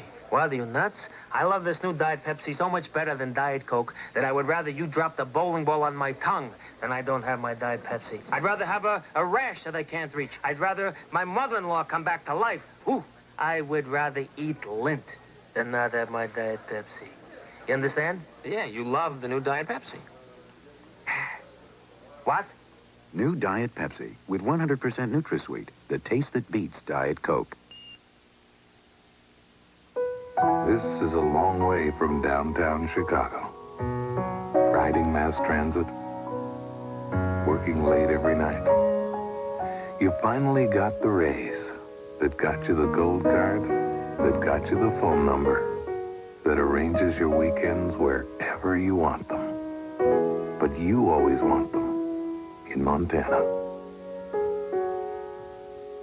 The American Express Gold Card. We got the show. Toyota's got what you got, what you got, what you want. We got the show. People who know their trucks have more good times in Toyotas than any other small truck. And right now, you can get in on the action with super deals on every Toyota truck in the lineup. On most of them, save big on option packages, too. So come on. We got the show on the competition, yeah. We got the show. Sports coverage of today's National Football Conference Championship game is sponsored by Today Chevrolet, who invite you to see why nobody's winning like the heartbeat of America. Right Guard Sports Stick from Gillette, antiperspirant and deodorant. Anything less would be uncivilized. And by the Good Time, Great Taste of McDonald's. Second half coming up at Candlestick Park. Beautiful area. Been raining all week, but today we've been blessed. It's cool and pleasant. 49ers set to kick it off, leading 21-3. Pat Summerall with John Madden. Brown and Del Pino. Roger Craig. Stretching. Hofer's kick sails about 8 yards deep into the end zone. Handled by Del Pino. Redowns it. And the Rams will take over at their own 20. And they have to get something going now and get a hot streak, but also knit some things together with the running game. You know, in the first half, we know what average stats are. We saw those, but they have yet to get a rushing first down. So the rushing first downs are the things that keep drives alive and together. And they've got to play better defense. Montana has just cut them apart. Here's Everett back. Under pressure. Got the ball up the middle to Greg Bell. Haley, Walter, and Hope. Notice how that pressure changes when you're down, and they know that they have to pass. And now look at the 49ers come. When Jim Everett throws the ball, there's 3 red jerseys on him. I'll tell you, that will take a lot of confidence out of a quarterback. 2nd and 5 it brings up from the 25. Two tight end offense this time for the Rams.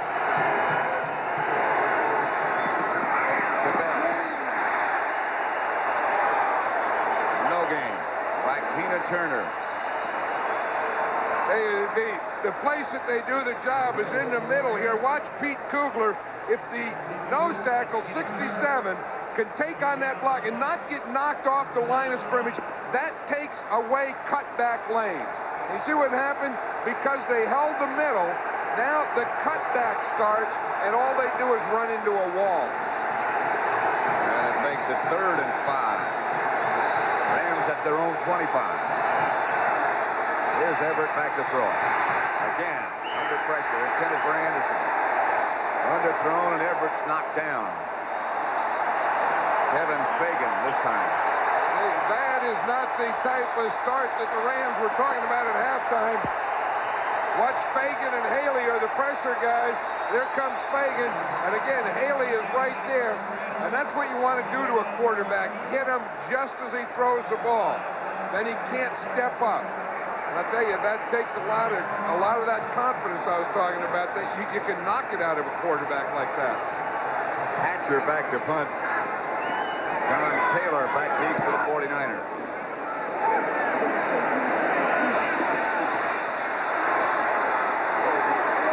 A couple of good blocks, but their flags flying everywhere. Taylor down inside the Ram 40. Del Pino knocked him down, but penalties on the play. I think it's going to be about against Wesley Walls, number 89 of the 49ers. I saw it coming all the way. Yep. He just couldn't stop himself. Illegal block, number 89 on the return. First down. You could see it coming. The ball was coming one way, and Walls is going the other way, and you just can't pull off. And what he was saying is that he hit the guy in front. And I don't know that that's the thing. It was right there where he made contact with him. Tell you, he sure knocked the guy down. So the 49ers take over at their own 28-yard line. First and 10. To Craig. Out of bounds.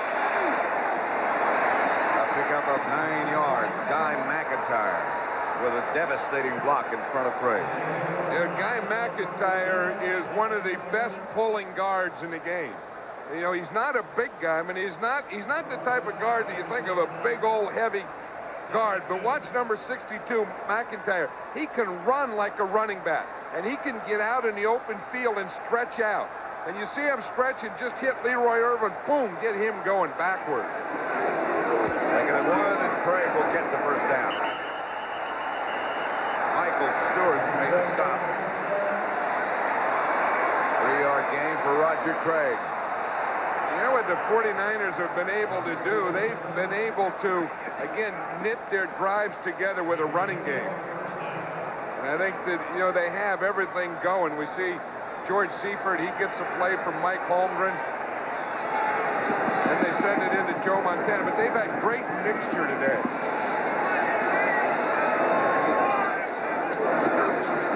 Montana to Rice on first down. Gray is out there with him. Book on Montana's success. Well, you know what he does? All his passes are the short ones and then run. Look, 12 for 14 under 10, 6 for 6 between 10 to 20, and really over 20 yards. He's only thrown one pass. Now they're probably better, the 49ers, at catching the ball and becoming runners instantly. Probably better at that than anyone else in the game. I think they're also a little quicker, getting off first than anyone else in the game. They almost look like the film is speeded up when you watch it. Nothing there for Craig this time. Brett Strickland stopped him after a gain of 1. Here, Roger Craig, he looks like a warrior. He's running right out of his socks. He's in the process of running out of his socks. His socks started up by his knees. Look, the right one's still up there. The left one's at half mast. And if he keeps going like this in this kind of day, he's gonna run right out of him. 3rd and 5. 49ers pretty much doing what they set out to do. They've run it 20 times, and they've thrown it 22 times.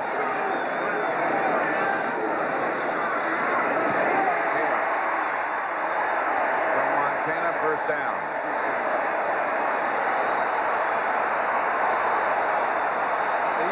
Just moves the ball around, you know, just like a basketball team. I mean, he's throwing it to everyone. Look, Jones has caught 4, Taylor 3, Rathman 4, Rice 3, Craig 2, Sherrard 2, and Wilson 1. I mean, as I said, it's not one guy. That's 7 different guys he's thrown the ball to. So you put it over on defense, you say, how do you cover these guys? It's almost impossible. This is Mike Holmgren. He was the guy behind the post. He's the guy that's calling that mixture.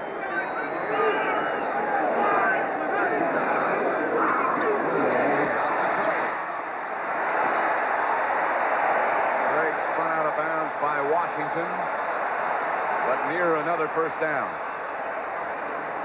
Yeah, you wonder, you look at Joe Montana and his eyes and the way he feels about this game. You wonder if just inside he's just kind of not giggling a little. You know, that there's something about this game, this championship game, that is too easy.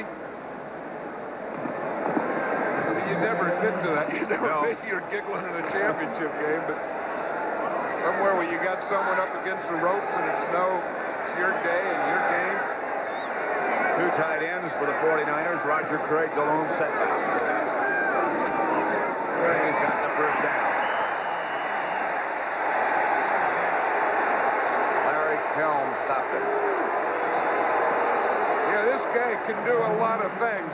Watch the block here by Jamie Williams, number 81. He's going to help Bubba Parra starts to the inside. He keeps the outside guy from getting in there. He keeps that linebacker from penetrating. The linebacker's trying to get to the inside. He keeps him out there. Jamie Williams, they picked him up as a Plan B player from Houston, and he's a good blocking tight end.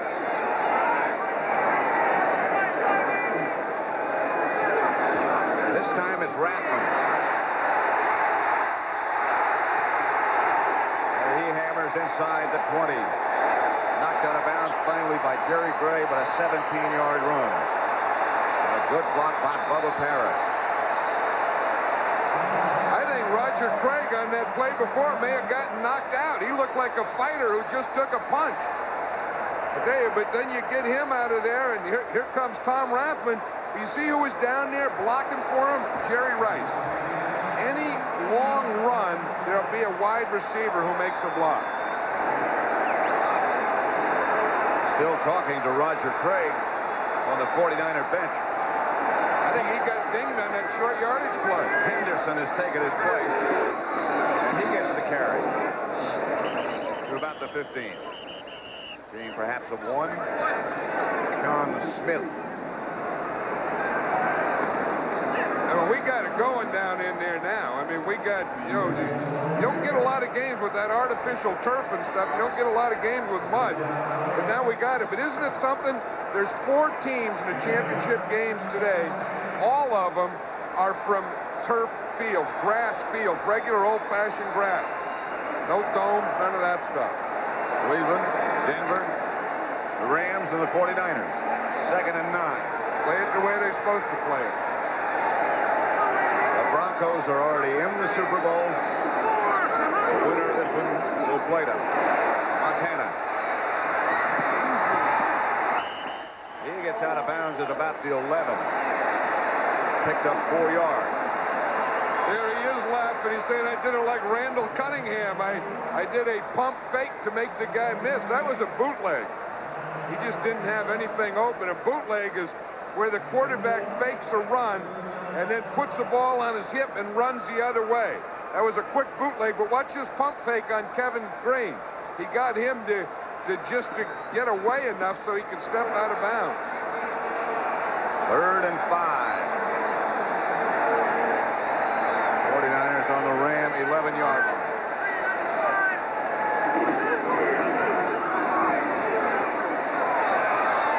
Montana in the direction of Rice, incomplete. I think one thing, you have to give this 49er offensive line a lot of credit for their pass protection today, because Montana has been able to have the ball up there, bring it down, and get it up again a number of times. And this group has done an excellent job of pass protection. He's in 21 out of 25. Hofer with held and holding from 28 yards away.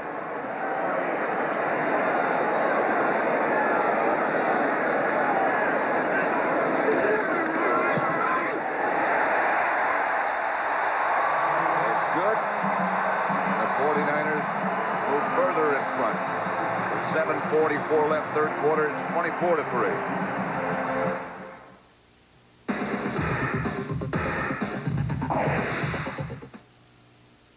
Now, what makes me look so successful? This watch? Well, it's absolutely worthless in a business situation. When I leave the room, it leaves the room. My brochure stays behind. Think about it. At 9 p.m., how much does it cost to be a proud mother? With MCI Primetime, this 25-minute call Chicago to St. Louis costs 26% less than AT&T's regular evening rate. MCI Primetime. Sign up now. The first time you show up in your Chevy S10, she might not pay too much attention. But the next time you show up in your Chevy S10, she'll notice you've added a few tricks. And then the next time you show up in your Chevy S10, watch out. Because the less you pay for the basic truck, the more you can afford to trick it out. Wow, now that's a Chevy. It's strange. I can't pick up anything. Still, huh?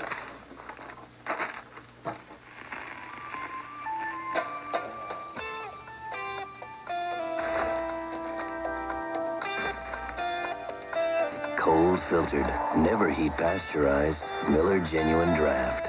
For those who've discovered its real draft taste, the world is a very cool place.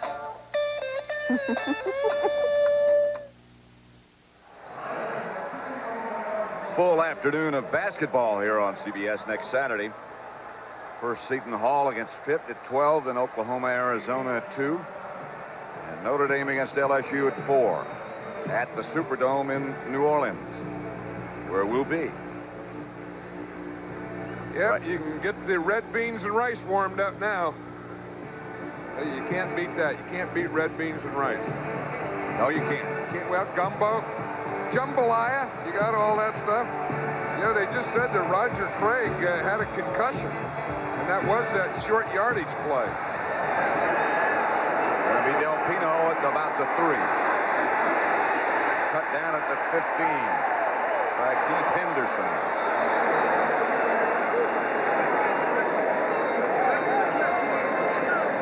The 49er is Henderson, who made the stop.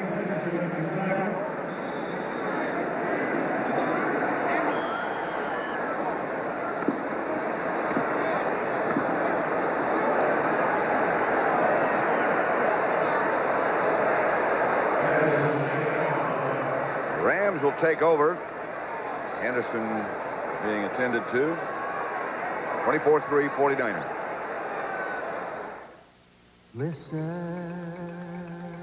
Seems like only yesterday you were single, sweating through your engineering finals and driving hot cars.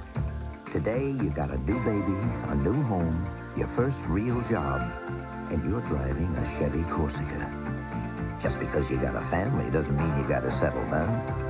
The heartbeat of America. The cars more Americans depend on. That's today's Chevrolet.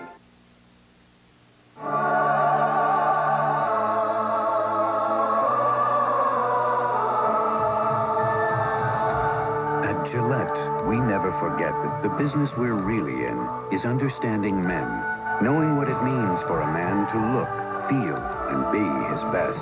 On January 28th, Gillette will introduce Sensor and change the way you shave forever.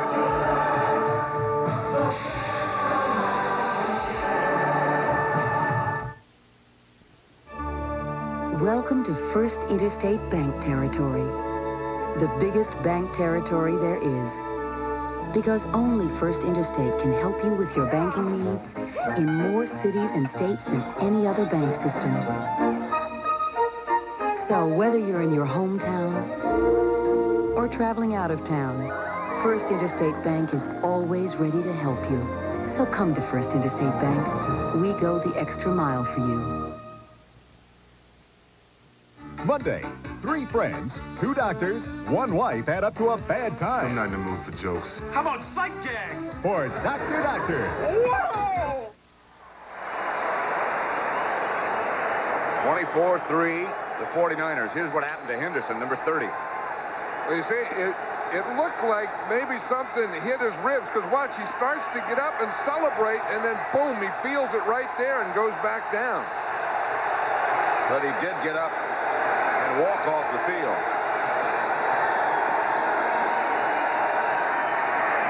To McGee from Everett. Stopped by Michael Walker. Yeah, there's a couple areas on this 49er defense that really don't get a lot of credit for what they do. One is their defense, and it seems like, you know, it's all offense, but these guys here do an excellent job at tackling, covering, playing the run, the pass, and when the 49ers do well, they play good defense. On first down, here's Everett. Pass picked off by Ronnie Lott. Lott back to the Rams, 36. Greg Bell made the stop for the Rams. Holohan was the intended receiver. Ronnie Lott said he was going to just play pass in this game. Watch him 42. He's watching Pete Holohan all the way. Holohan is coming in on the post. Everett's trying to throw him out there. Ronnie Lott gets the read and the jump and the ball. Watch Ronnie Lott. This is how you play free safety. This is how you read a pass pattern This is how you read a quarterback. This is how you intercept the ball. That's his third interception. Third interception of the day for Jim Everett.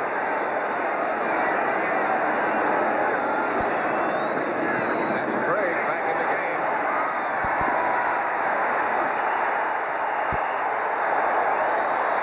Washington and Wiltshire on the stop. For those of you expecting to see 60 Minutes, I'm Pat Summerall along with John Madden. And we welcome you to Candlestick Park in San Francisco and CBS Sports coverage of the NFC Championship game, where the 49ers lead the Rams 24-3. 60 Minutes will be seen in its entirety following the NFL Today postgame show, except in the Pacific and Mountain time zones, where it'll be seen at its regular time. Second down and about a yard. Craig again.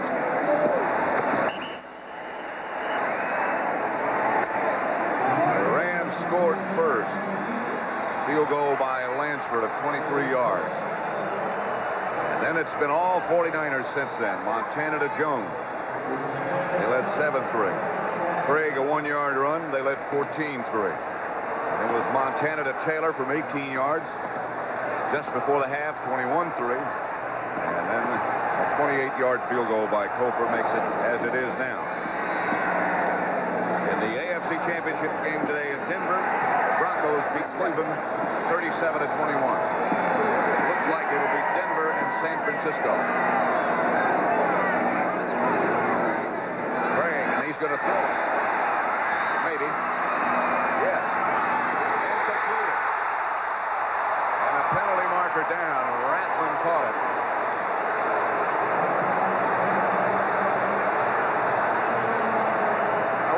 Going to say that Roger Craig was in the grass. Larry Kelm, Adam, they really don't have a rule for a running back being in the grass. It can't be in the grass. It has to be the whistle blew before he threw it. That was a run pass.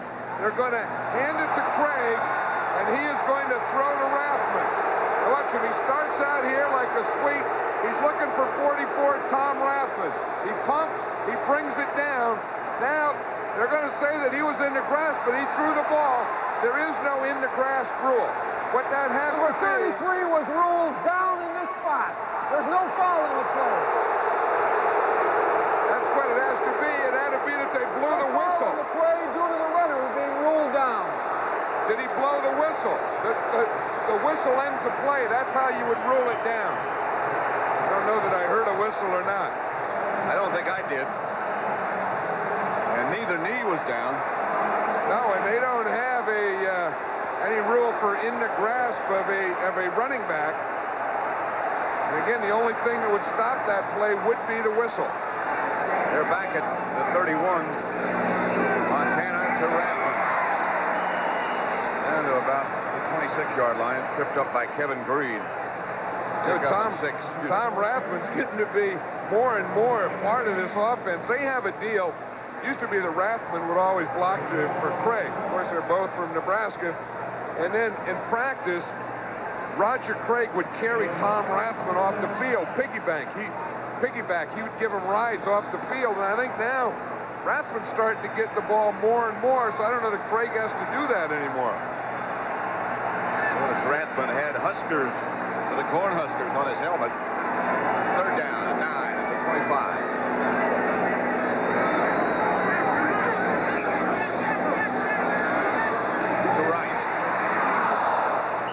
Down and went down in the grass for Fred Strickland. Pick up a 4. Fred Shermer trying to come up with anything to stop this avalanche. This Keith Henderson, he was the player that was injured on that special teams tackle. Like he made a hit and then went down when he started to react. Whatever it was, didn't hit him until after a couple seconds. All the 49er coaches say that they think he's going to be a great player. Well, he's a heck of a receiver coming out of the backfield. 38 yards away. Over with plenty of distance. No good.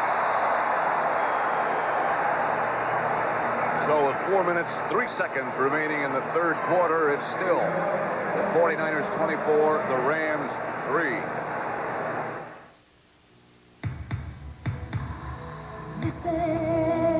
All week long, Mike Ryan is a buttoned-up, by-the-numbers, straight-ahead type of guy. But on the weekend, Mike likes to get into his Quad 4 Chevy Beretta GTZ, find a twisty road, and put it all behind him. Nobody's winning like the heartbeat of America.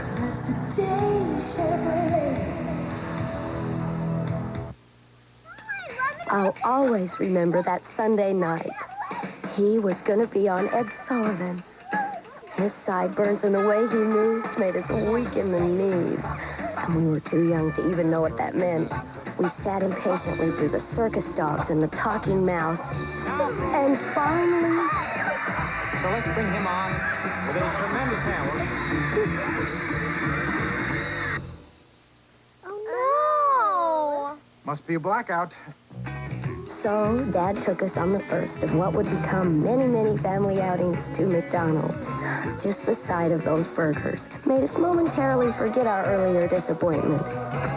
Now, isn't this better than old what's-his-name? Mom! We may have missed a part of rock and roll history, but somehow we didn't mind just then. It'll always be our place. Years later, we found out there was no blackout.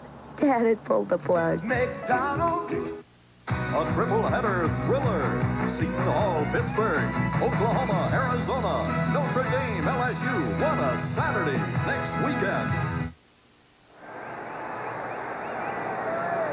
The 49ers 24, the Rams 3.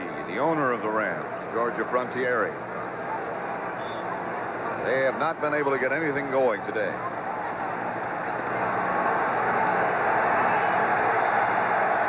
Hey, that 49er defense led by Ronnie Lott have had a heck of a lot to say about that, too. Really have. Here's Everett back to throw it. Looking. Just out of bounds. Threw it away. Well, what's happening, these guys have been putting the blanket on, and you start the thing here, it starts with pressure. There's Pierce Holt, 78. He's starting to the inside, taking on 2 or 3 blockers, and then you bring Kugler, your nose tackle, to the outside. And they just keep working to get to Everett. This time of possession. 49ers have had the ball 26 minutes. Rams just 15. Everett backpedals again. Out to Bell, incomplete.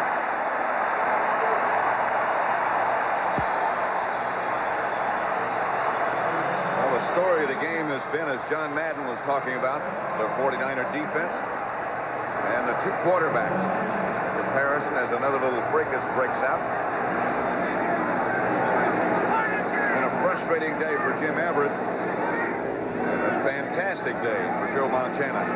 See, Ronnie Lott was in there talking to Pete Holohan. Ronnie Lott and Pete Holohan have been playing against each other for so many years. Holohan, of course, from Notre Dame, Lott from USC. In the National Football League. 3rd and 10. There is no target, and Everett goes down.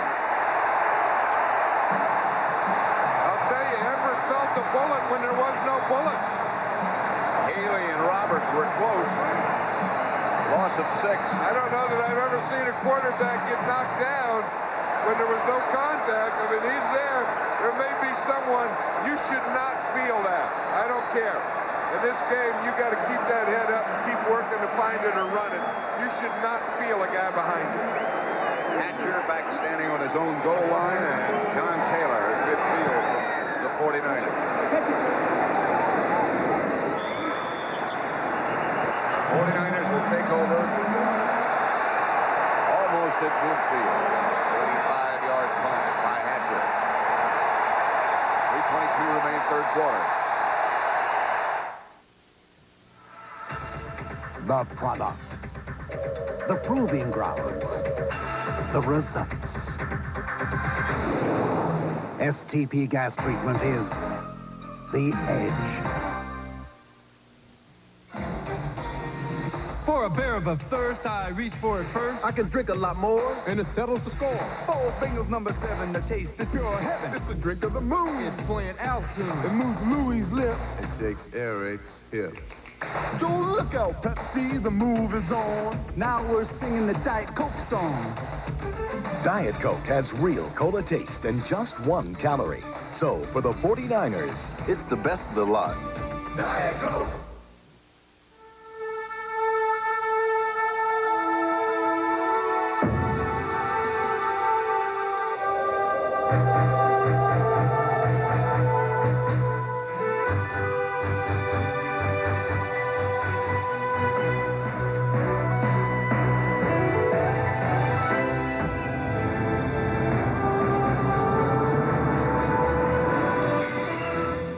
Now that is a Chevy. Civilized society, any groovy lapse can result in a mortifying loss of station. But with Right Guard Sports Stick, one gets maximum protection.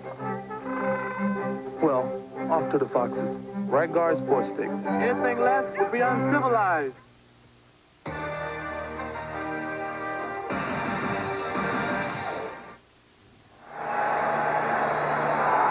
4-3, the 49ers lead the Rams in the NFC Championship game. The winner to advance to the Super Bowl in 2 weeks. Notice it, Bubba, that those 7s are getting smaller on his jersey? Bill Walsh was always on Bubba about his weight. Now they just decided to leave him alone. Larry Kelm wrapped him up. I'll tell you, there is a tackle, though. There's a guy that, could be in his real last chance of getting to a Super Bowl again. Jackie Slater, a 14-year veteran. One of the top offensive linemen, not only in the game today, but that's ever played the game.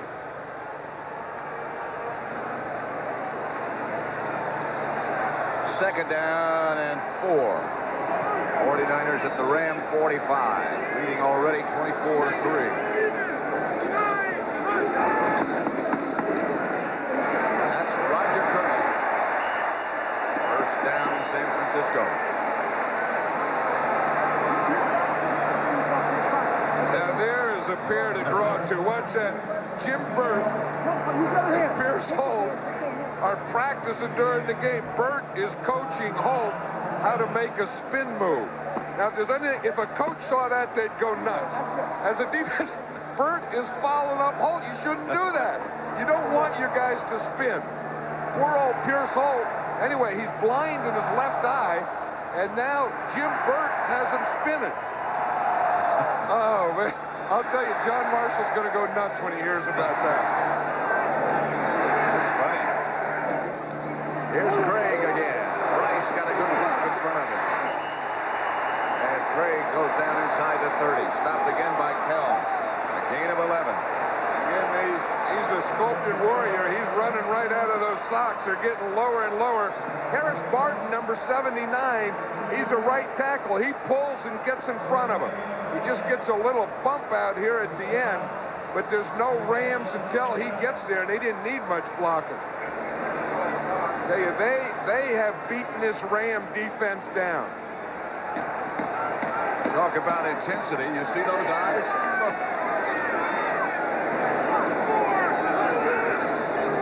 Bradley. Inside the Ram 25. Stopped again by Kelm and an assist to Sean Miller. Picked up 3. It's funny how you work as an offense and you keep working to wear them down, wear them down, wear them down. Then when you get them, the way the 49ers have the Rams defense tonight, now you get them in this position, I'll tell you, it's really fun to play. You can't forget that the Rams had to do all that traveling. They had to play an extra game. They had to go back to the East Coast 3 times, and it has to take its toll. I think it finally caught up with them today. I think part of that and part of the 49ers being almost perfect.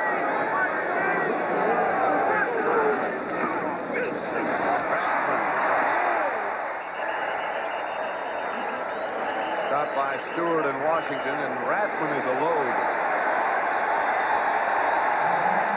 6-yard gain.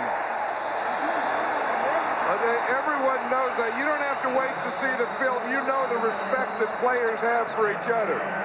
When linemen see a back like Rathman work like he works and take on tacklers like that, they respect that. That makes him one of them. Brings up 3rd and 2 from the 19. What'll probably be the last play of the third quarter. 3rd and 2. Greg lunges and might have gotten it.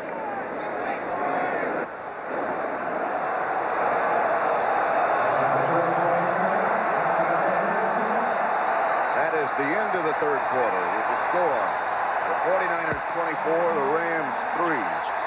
We now pause for a word from your local station.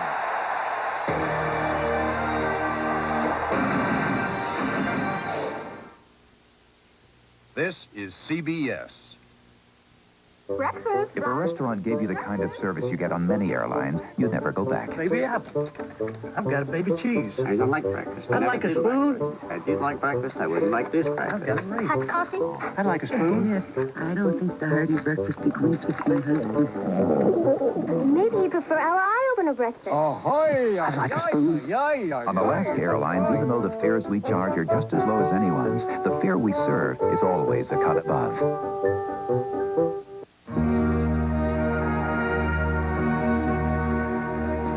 You know, there's no need to chase around with your checking account here, CD there, and home loan somewhere else. Round up your financial affairs and settle in at Great Western. You see, the Great Western family has over 100 years of experience and more than $35 billion in assets, so you can feel real safe.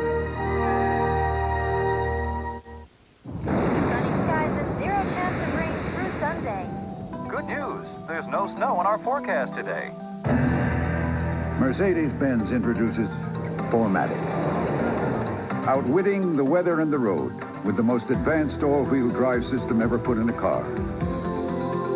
Formatic. It may just obsolete other all-wheel drive systems. Not to mention weather forecasts. The 49ers post-game report today after the game. The Goodyear blimp Columbia from Carson, California, piloted today by John Creighton. Goodyear has built over 300 blimps since 1929.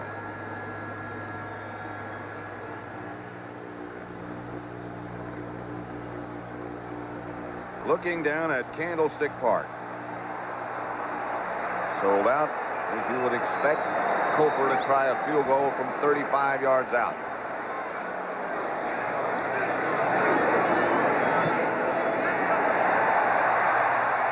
And that one is good. The 49ers move out to a 27-3 lead. Just beginning the fourth quarter.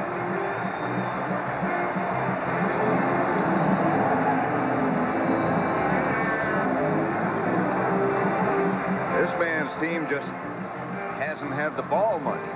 And I'll tell you, that man, no, he'll coach it right down to the end.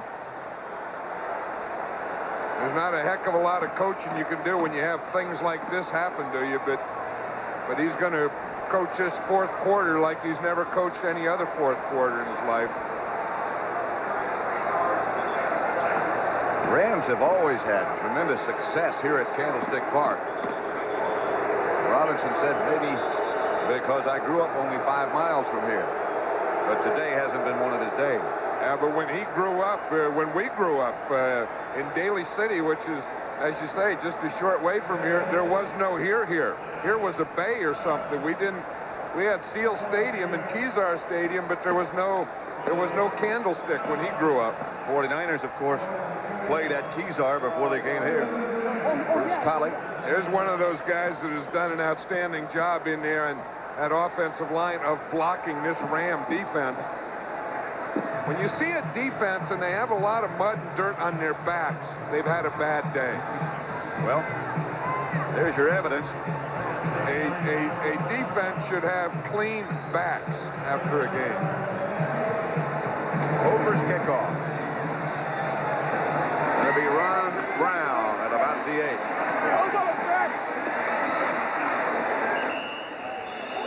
Out to the 36, where the Rams will take over after that 27-yard return. Stopped by Hendrickson. You know, one of the things that Eddie DiBartolo did so well was when this team needed players, he brought in a Matt Millen, who was a guy who has been there, who had been to a couple Super Bowl with the Raiders. He brought in a Jim Burt, high-salaried guys who have been to Super Bowl, but they were able to play and bring an intensity and not have a level drop on the defense. Everett to Miller. Outside the 40 to about the 43. Stopped by Darrell Pollard. 6-yard gain.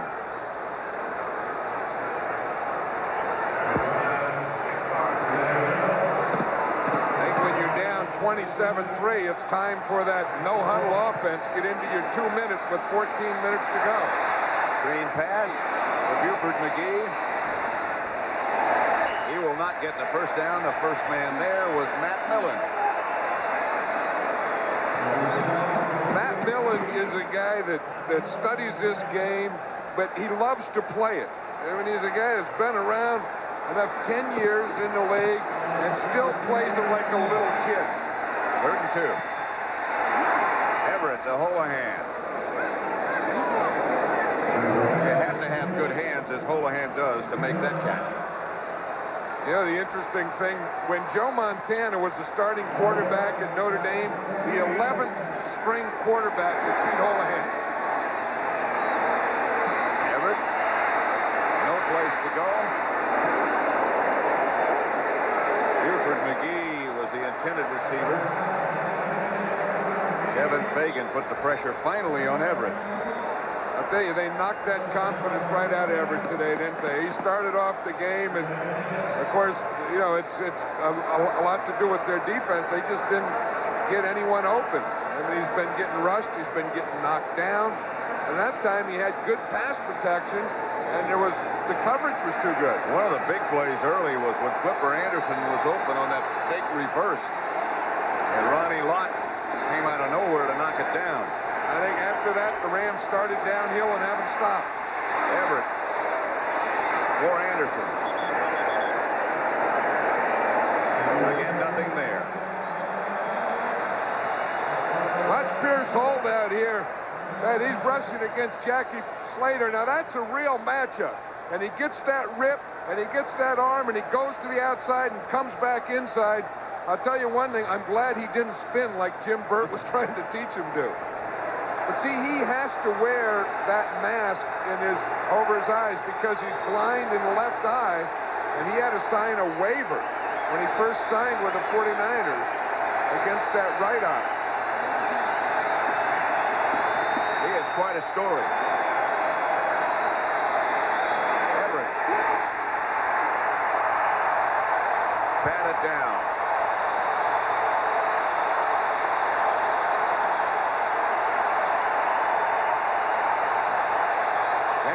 Stubbs got the hand on it. And the crowd stands for the defense. Hatcher back to the opponent. John Taylor back deep at the 15-yard line for the 49ers.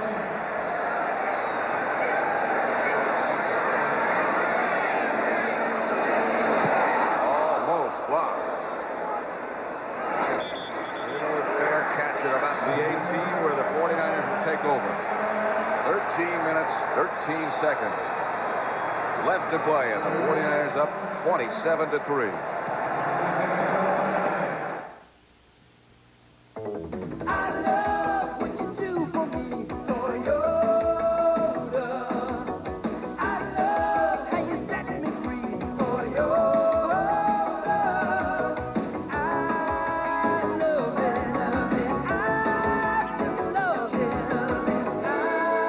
Toyota's 1990 4x4.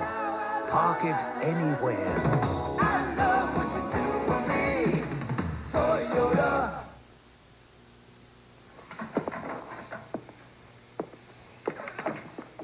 I put a spell on you.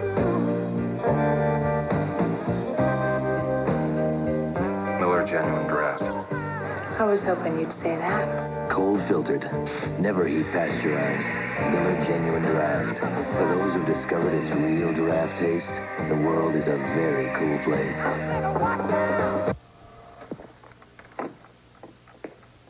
In civilized society, any grooving lapse can result in a mortifying loss of station. But with Right Guard's push stick, one gets maximum protection. Well, off to the foxes. Right Guard's push stick. Anything less would be uncivilized. CBS Sports coverage of today's National Football Conference Championship game is sponsored by Miller Genuine Draft. Cold filtered for real draft taste, so tap into the cold. The U.S. Army, where you get an edge on life. Be all you can be. And by Toyota's quality line of cars and trucks. Toyota, I love what you do for me. The NFC Championship game at Candlestick Park. Look at Alfred Jackson, Pat, number 31. He's the cover guy. And when you're getting beaten, you get beat on every level and every way. Even your photographers. Double team you.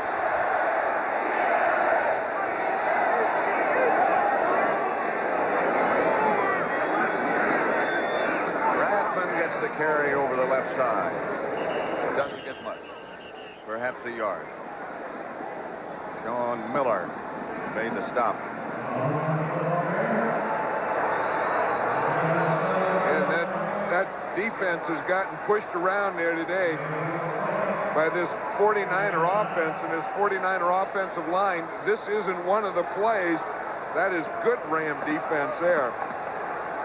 But the 49er offense in the first 3 quarters have beaten the Ram defense about every way you can. Brings up 2nd and 9. Montana is going to throw it. He does to Rathman. Got by Kell. Now now Jim Burt is talking to John Marshall, the defensive line coach, and I think Marshall's trying to get out of the way. Burt will talk to anyone and coach anyone and do anything during a game. And he's one of those guys that is hard to get away from. He'll go find someone else. He's always looking for someone to expound to. Brings up a 3rd and 4. The 49ers at the 25. And in control of things. 27-3. To Rice. Dragged down by James Washington. 4 or 5 shooting. Now, I was just saying, Jerry Rice lost 15 pounds this year, and I thought that was impossible. I looked at him last year and didn't think there was any place that he could lose 15 pounds. He was already skinny. Yeah, and he feels that loss of 15 pounds hasn't really made him faster, but it's made him quicker, being able to avoid defenders better. Maybe made him a better runner after he catches it. First down, 49.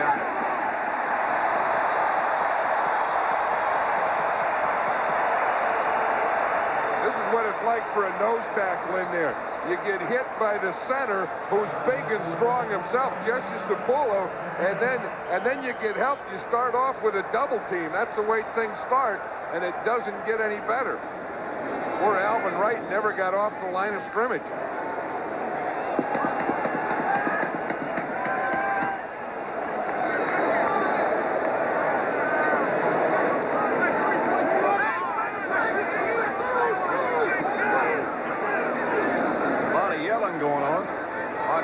Left, throws to Rice. Yes, sir. Rule the catch. Now, there aren't many quarterbacks that could ever do that. I don't care. When you go back, Joe Montana went back, looked to the left. He was going to throw to the left before this. Then went from the outside to the left, came all the way back and found Jerry Rice way over on the outside of the right. That is using the whole width of the field. Rice did a heck of a job to get his feet down and bounds. Another first down for the 49ers. Rice has caught 6 passes now. Gregg hammers into Ram territory.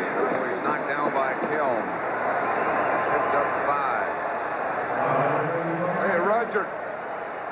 Roger Craig is a real warrior. Just watch this, the way he gets the ball. Now he sees his two pulling linemen and his fullback Rathman. That's like having 3 guards out in front. Now you read those 3, get in behind them, and now get right there and make your split between them and finish off your run. No one at reading, cutting, and finishing off better than Roger Craig. 2nd and 5.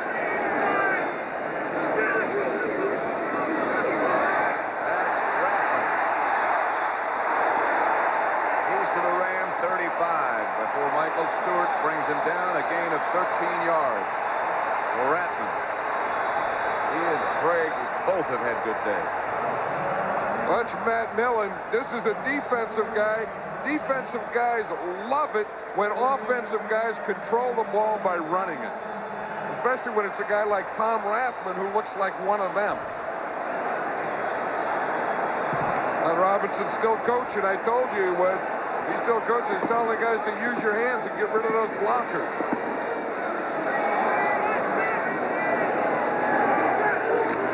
Montana to Terrence Flagler. Flagler to about the 24, tripped up by Washington. 12-yard gain. That's the 49ers' 28th first down, which is a record in postseason play. Terrence Flagler has been somewhat frustrated because he wants to play more, and he's a good player. He was the #1 draft choice, but how can you play more when you have Roger Craig and Tom Rathman? Who do you take out? Who do you sit down? Put Terrence Flagler in. First down, 49ers at the Ram 23. Rathman and Flagler now the 2 runners. This is Terrence Flagler. Almost beheaded by Michael Stewart. Hey, that's what you do. When they start running, you get your 8-man front. The way you get an 8-man front is by putting your safety up there. So you have your 7 front guys plus your safety. And that's what Michael Stewart is. That's like giving you another linebacker. And when you can't stop the run, you bring your safety up there. Now you got 8. Now they can't run anymore. 2nd down and about 14. 49ers at the Ram 27. Already lead 27-3. Now there are just 8 minutes left to play.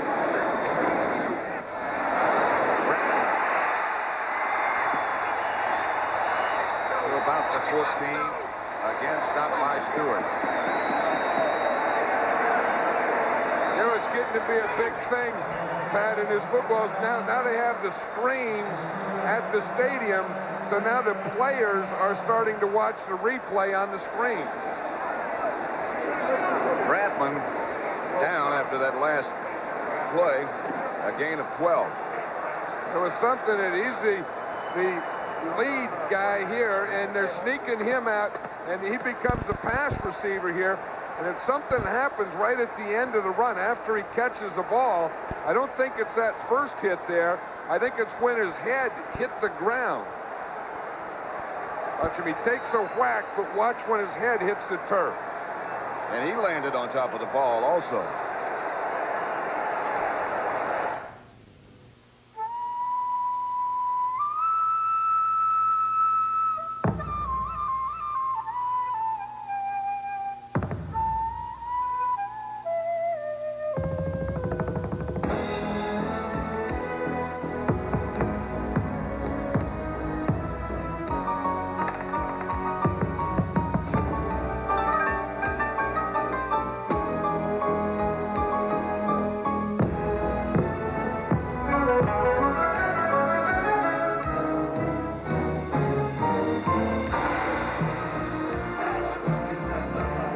In 13 cities in 10 countries across the Pacific, they're playing our song. United Airlines Royal Pacific Service. Rededicated to giving you the service you deserve halfway around the world. Come fly the friendly skies.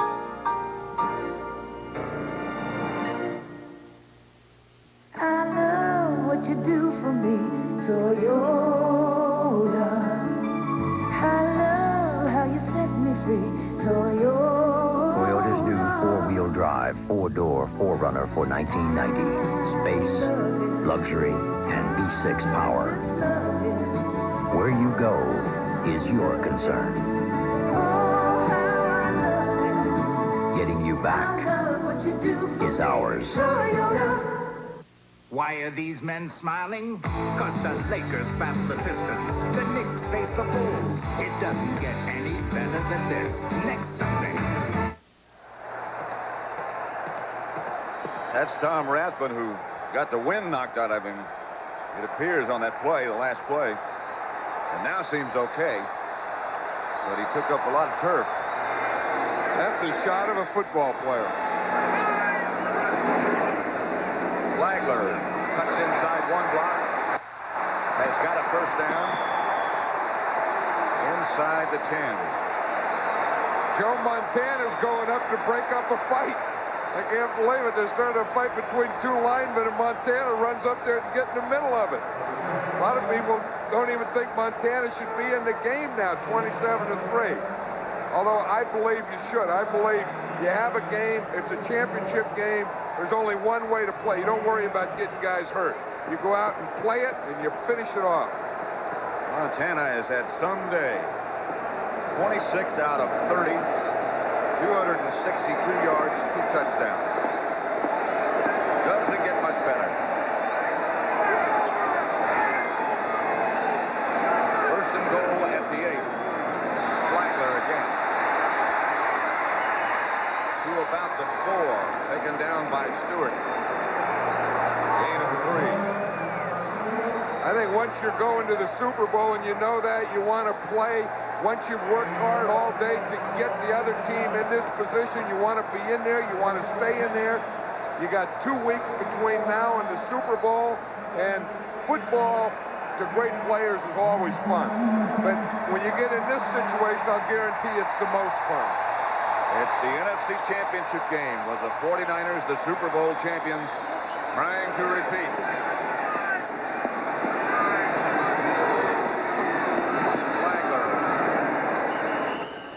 The 1, stopped by Alvin Wright. By the way, they set a new attendance record here today. Here at Candlestick, 64,769.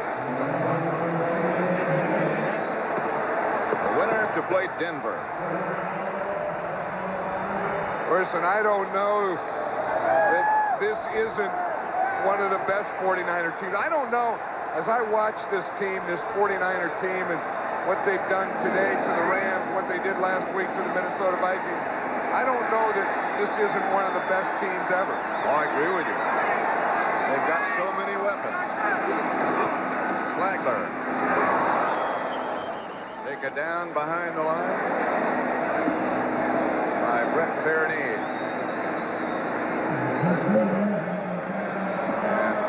The field goal unit for the 49ers heads on the field. 27-3, they lead. Here's a guy who's done an amazing job, and you talk about guys that are going to coach until the game's over. You have that type of coach on both sides. George Seifert and John Robinson, they go way back. George Seifert is from this area. George Seifert is a local guy, went to high school here. George Seifert and John Robinson coached together at the University of Oregon.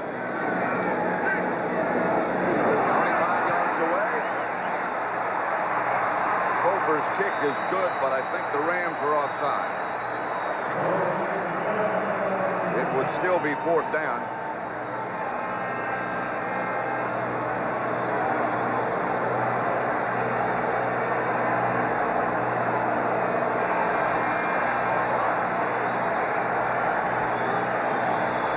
You see, it's against the Rams. I'm sure that Coach George Seifert isn't going to take the points off the board at this point.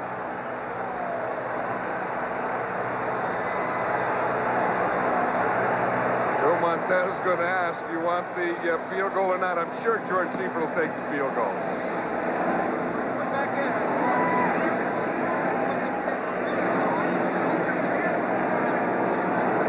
You say they couldn't get a first down anyway. Offside. Defense. Left side of the line.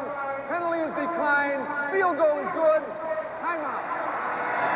And so with 5 minutes and 38 seconds left to play, 49ers lead it now 30-3. Working to be the best they can be. Teammates, sponsored by the U.S. Army. Joe Montana and Jerry Rice turned Super Bowl 23 into their personal aerial ballet. Like no players before or perhaps ever again, Rice and Montana teamed to turn the tide of one of the closest Super Bowls ever played. When time ticked off the clock, the record book showed that Joe and Jerry had combined for 11 completions, 215 yards in victory. Together, they made each other the best they could be. Enemy in the open. Moving up on your right, Bravo 2. Fire!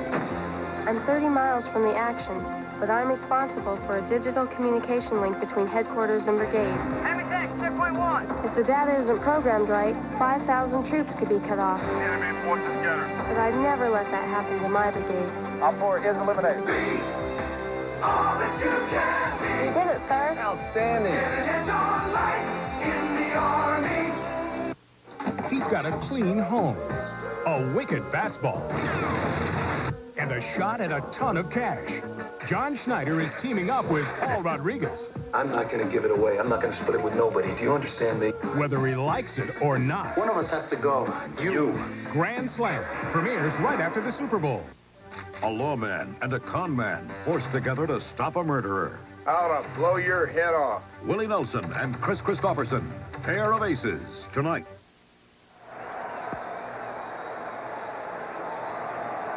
NFC Championship looks like it's going to belong again to the San Francisco 49ers. Right there, there's Eddie DeBartolo.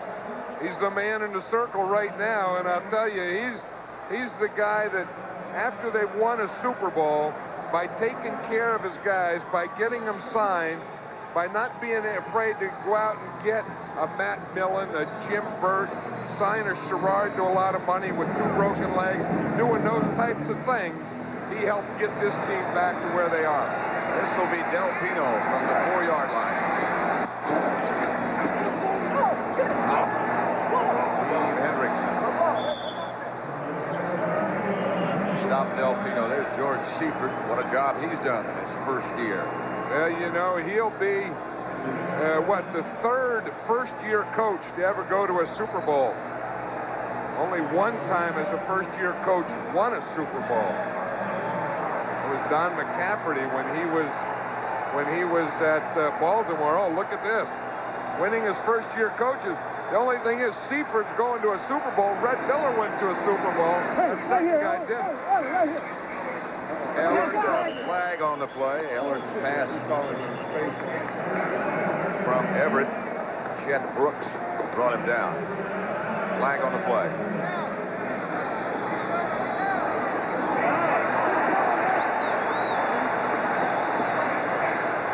Super Bowl coaches in their first year. Don McCafferty. Press interference. Number 84. Offense. First down. When they beat the Dallas Cowboys on the field goal by Jim O'Brien. And then Red Miller went, of course, that was when Denver, as a coach of Denver, and they lost to Dallas. There's some happy guys. I mean, you see that Roger Craig down there in Rathbun? They look like 2 guys who have really been through a good old-fashioned football game. You know, not one of these things they play in domes or in sushi bars, but I mean a real old-fashioned hitting and stuff game. First and 20. Everett. Buford McGee was the intended receiver. Deep was put on by Larry Roberts. We were talking to Jackie Slater last night about Larry Roberts, and he said he's put on like 20 or 25 pounds of all muscle. He said that's all muscle, and he's gotten to be a lot stronger guy and a lot better power rusher. I don't know that that's all muscle. I don't know if I buy that entirely. Holohan, after a gain of 4, paid the price, hit by McKyer.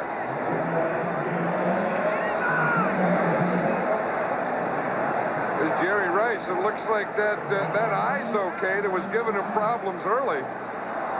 The happy face, I know that. Third down. Everett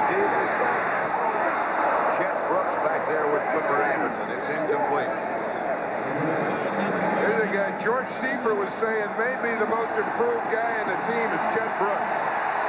He's a guy like having another linebacker out there. He loves to hit. I think Chet Brooks is going to be in the All-Madden team. That guy there was last year. Wallace was on the All-Madden team a year ago. I think one of the rules that a lot of people don't understand about the All-Madden team is that you have to have seen them during the course of the year. Almost blocked. Maybe deflected.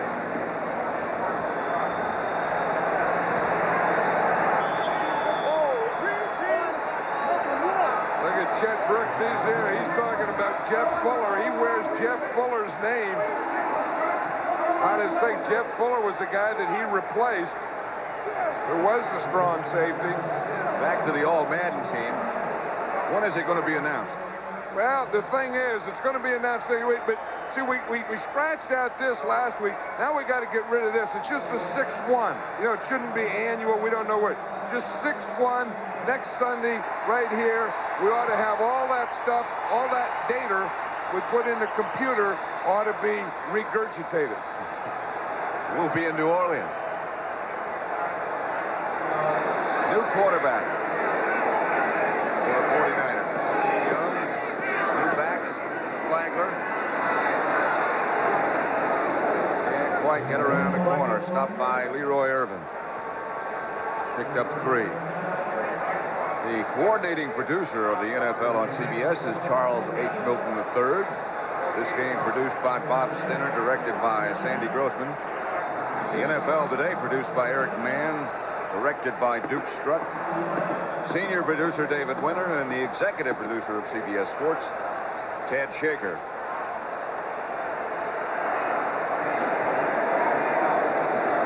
Second down for the 49ers.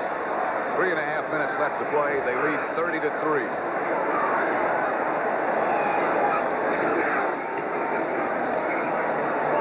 Flagler again with nothing there. Yep, see you in New Orleans. You know, it was interesting. We did a thing on the 49ers early, and I remember Ronnie Lott saying at that time that what we would like to do is get back to the Super Bowl again, and we'd like to approach this year like the Los Angeles Lakers. I think it was interesting seeing Magic Johnson walk off the field when he didn't say like the Pittsburgh Steelers or the Miami Dolphins. He said, we would like to be the Lakers of the NFL. You know, say you're going to win it again. Say you're going. Don't be afraid to say it. Here's Young back to throw. Jamie Williams made the catch. Stopped by Mel Owens. This telecast is presented by the authority of the National Football League and is intended for the private use of our audience. Any rebroadcast or other use of this telecast without the express written consent of the San Francisco 49ers and the National Football League is prohibited. There's Eddie DeBartolo. He looks like he's giving out towels. I mean, the more things you can do as an owner, the better you are. The longer you're going to stay around, you don't have to hire guys. Eddie's there handing out towels for the guys when they come in. That's good. The 2-minute warning. In the NFC Championship game at Candlestick with the 49ers ahead 30-3.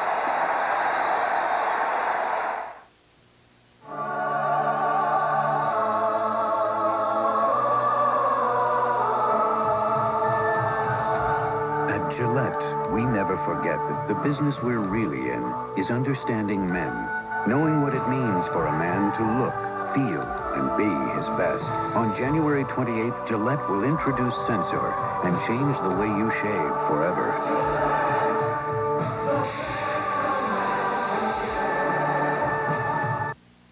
The Super Bowl. The Packers won 2 straight. The Raiders won 3 times. And the Steelers won it 4 times.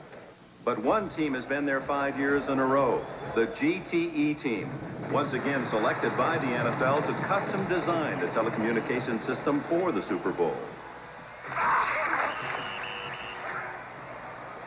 Bob Lillard, Dallas Cowboys. 2 Super Bowl wins. Who'd ever forget? You did. Introducing the 1990 Toyota Celica. Its totally new shape will please your sense of design. And the way it moves will stimulate your sense of excitement. The all-new Toyota Celica.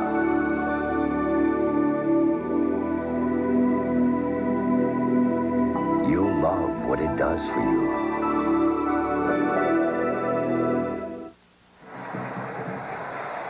Well, John, you'll be cruising to New Orleans. Yep, I'm starting out Tuesday. Pew! Just like that. The Broncos, they'll be going, and then the 49ers will be going. Everything's right. It's the Super Bowl. It's in New Orleans. It's January 28th. The only thing is, it's a full day of football, and it's going to start at 3 p.m. I'll tell you, that is something we look forward to all year. And it's all going to be on CBS. Everyone goes, they want to get to the Super Bowl, be at the Super Bowl, win the Super Bowl, and this is it in 2 weeks. Leroy Irvin will let the ball bounce in front of him. And the Rams have one more chance, perhaps. With 1 minute and 51 seconds remaining, they'll take over there. I think the Rams just finally ran out of gas. They did, and they were valiant. I mean, they did it the tough way. They went back and beat New England, and they went back and they beat the Philadelphia Eagles in Philadelphia, and they beat the Giants in New York in an overtime game. And then at some point, you just don't have that much gas in your tank. But the other thing is, they ran into a team with red jerseys that could be one of the all-time great teams.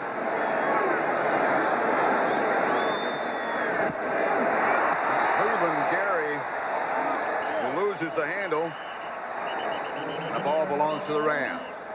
Well, he hit the official there, number 103. He ran into him. This is frustration now. That was Duval Love, number 67. He was just going to get someone.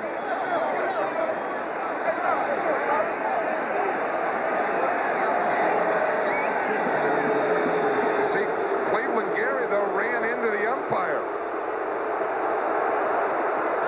Watch the umpire back there in the black hat right there. He's trying to get out of the way.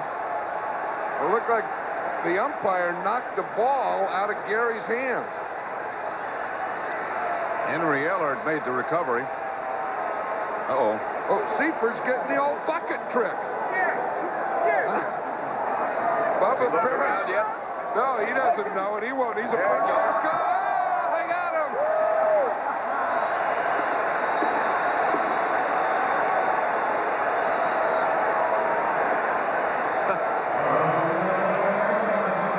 Don't forget to stick with us for the post-game show. Interviews in both locker rooms. And they're going to interview a wet winning coach. Dan Reeves will be live from Denver. All the NFC Championship trophy presentation. Is this any fun? There's no more fun than rolling in the mud. I'll guarantee if you're a football player, you've been out there pounding all day, then you can roll in the mud. You can't beat it. Pass intended for Ellard, incomplete. 30-3. 49ers. Clock stopped with 23 seconds remaining. You know what's more fun than rolling in the mud, Pat, is sliding in it. Like if you can get a good run and dive and slide, that's more fun. Hey, it hasn't been a fun day for Jim ever. You know, we talked about streaks and getting in sync, and he just never got in sync and got one of those streaks going.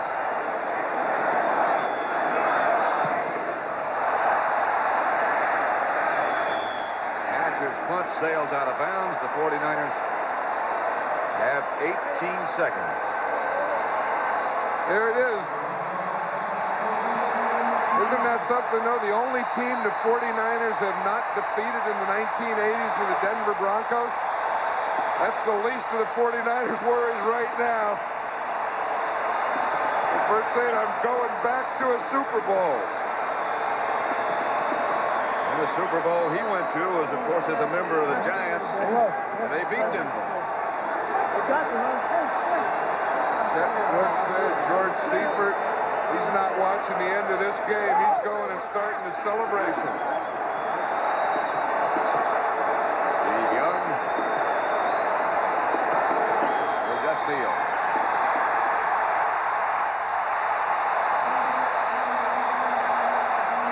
That will do it for the 49ers.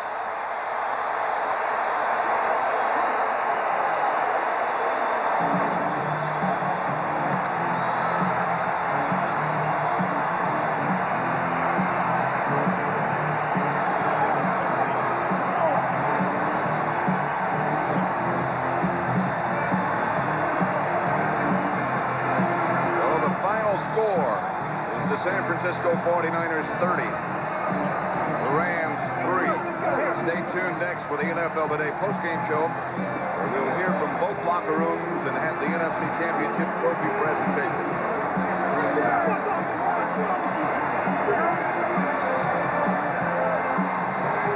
You've been watching CBS Sports coverage of the National Football League.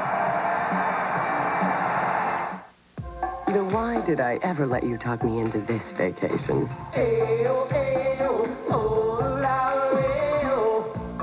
The I Can't Sit Still vacation.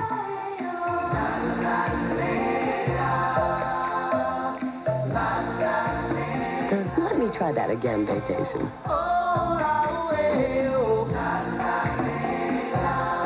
The Royal Caribbean vacation. It's all here.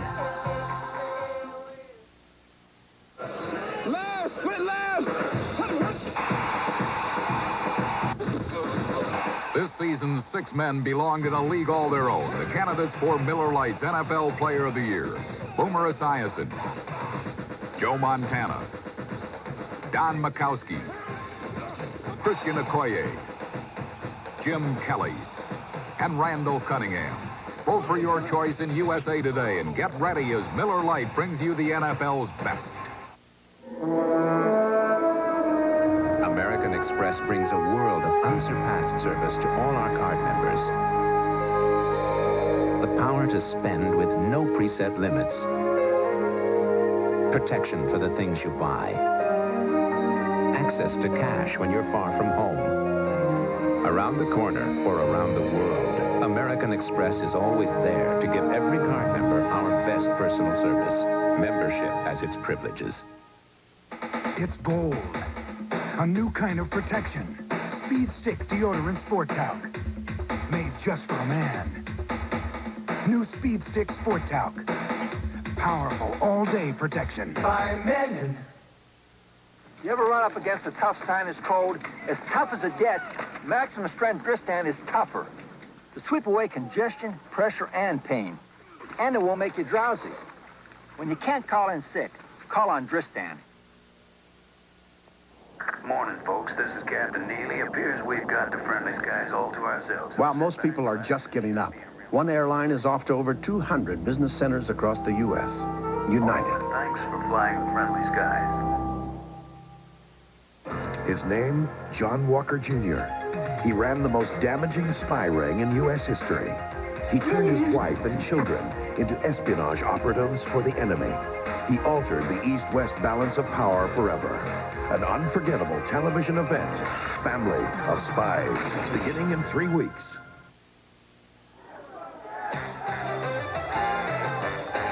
The NFL Today post-game show is sponsored by Miller Lite. America's favorite light beer brings you the Miller Lite All-Star Super Bowl game. Another classic performance by the San Francisco 49ers, and they head back to the Super Bowl. Welcome, everybody.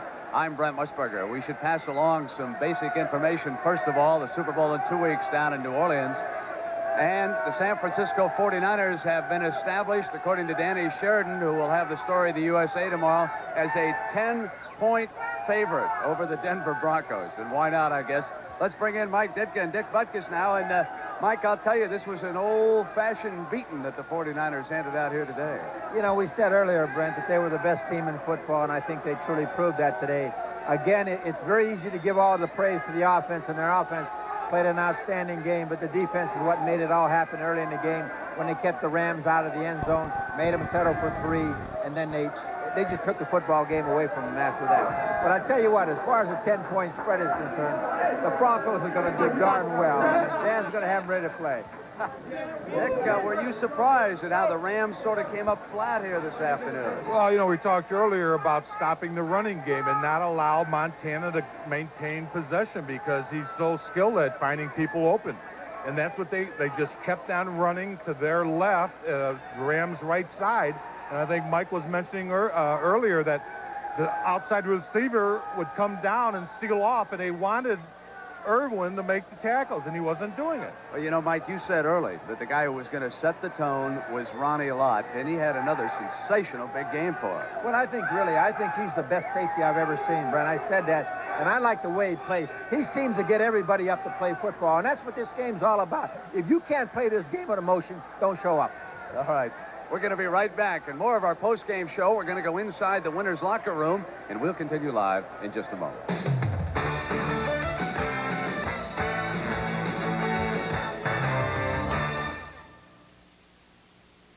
When you got it right, you got it right. Whether you're talking about this, or whether you're talking about the one and only Diet Cola that does it for Ray, Diet Pepsi. You know, nothing tastes as good to me as Diet Pepsi. All right, now who's the wise guy? Now, that's the right one, baby. So I'm running late. I had to call Phoenix, so I'm using this other long-distance company. I dialed the wrong number. I got this guy in Fiji. What? Is this Phoenix? No, you reached Fiji. I dial again. Fiji again. What are you So I called the operator for credit. She said I'd have to talk to customer billing. I said, AT&T operators gave me instant credit. She said, you are not dealing with AT&T. Well, I am now. People who thought they could do better than AT&T are coming back for the real value. Aren't you glad you never left? With 10 seconds to go, it's all tied up. Send in the secret weapon. Can it be? Yes, it is! The legendary Wild Willie Went! Wow, Willie Went. My brother, the greatest man to ever play the game. With Wild Willie, will they win the case of Miller Lite and go to the Super Bowl? Just give me the ball.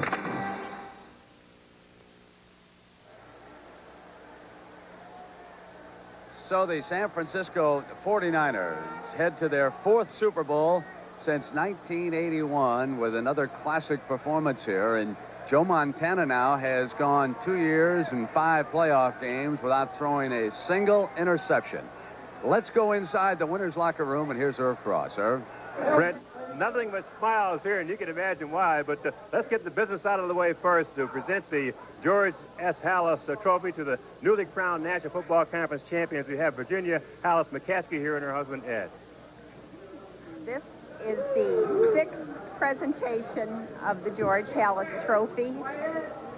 It's the 3rd presentation to the San Francisco 49ers, and the 1st presentation to your rookie coach, George Seifert. Congratulations to all of you, and you especially, Eddie, on your fine organization and all your wonderful players. Good luck in 2 weeks. Hey. Thank you very much. Thanks, Mrs. McCaskey. Thank you, Ed. Thank you so much. Thank you. This belongs to George and the team. Guys, you deserve it. Eddie, everybody, of course, talks about back-to-back Super Bowls. You know, the Pittsburgh Steelers did it in '79 and '80. Your hopes, I guess, are to do it again. Our hopes are just to play the type of game we can play, Irv, and these guys are capable of a lot of good things. I'm just really proud of the team.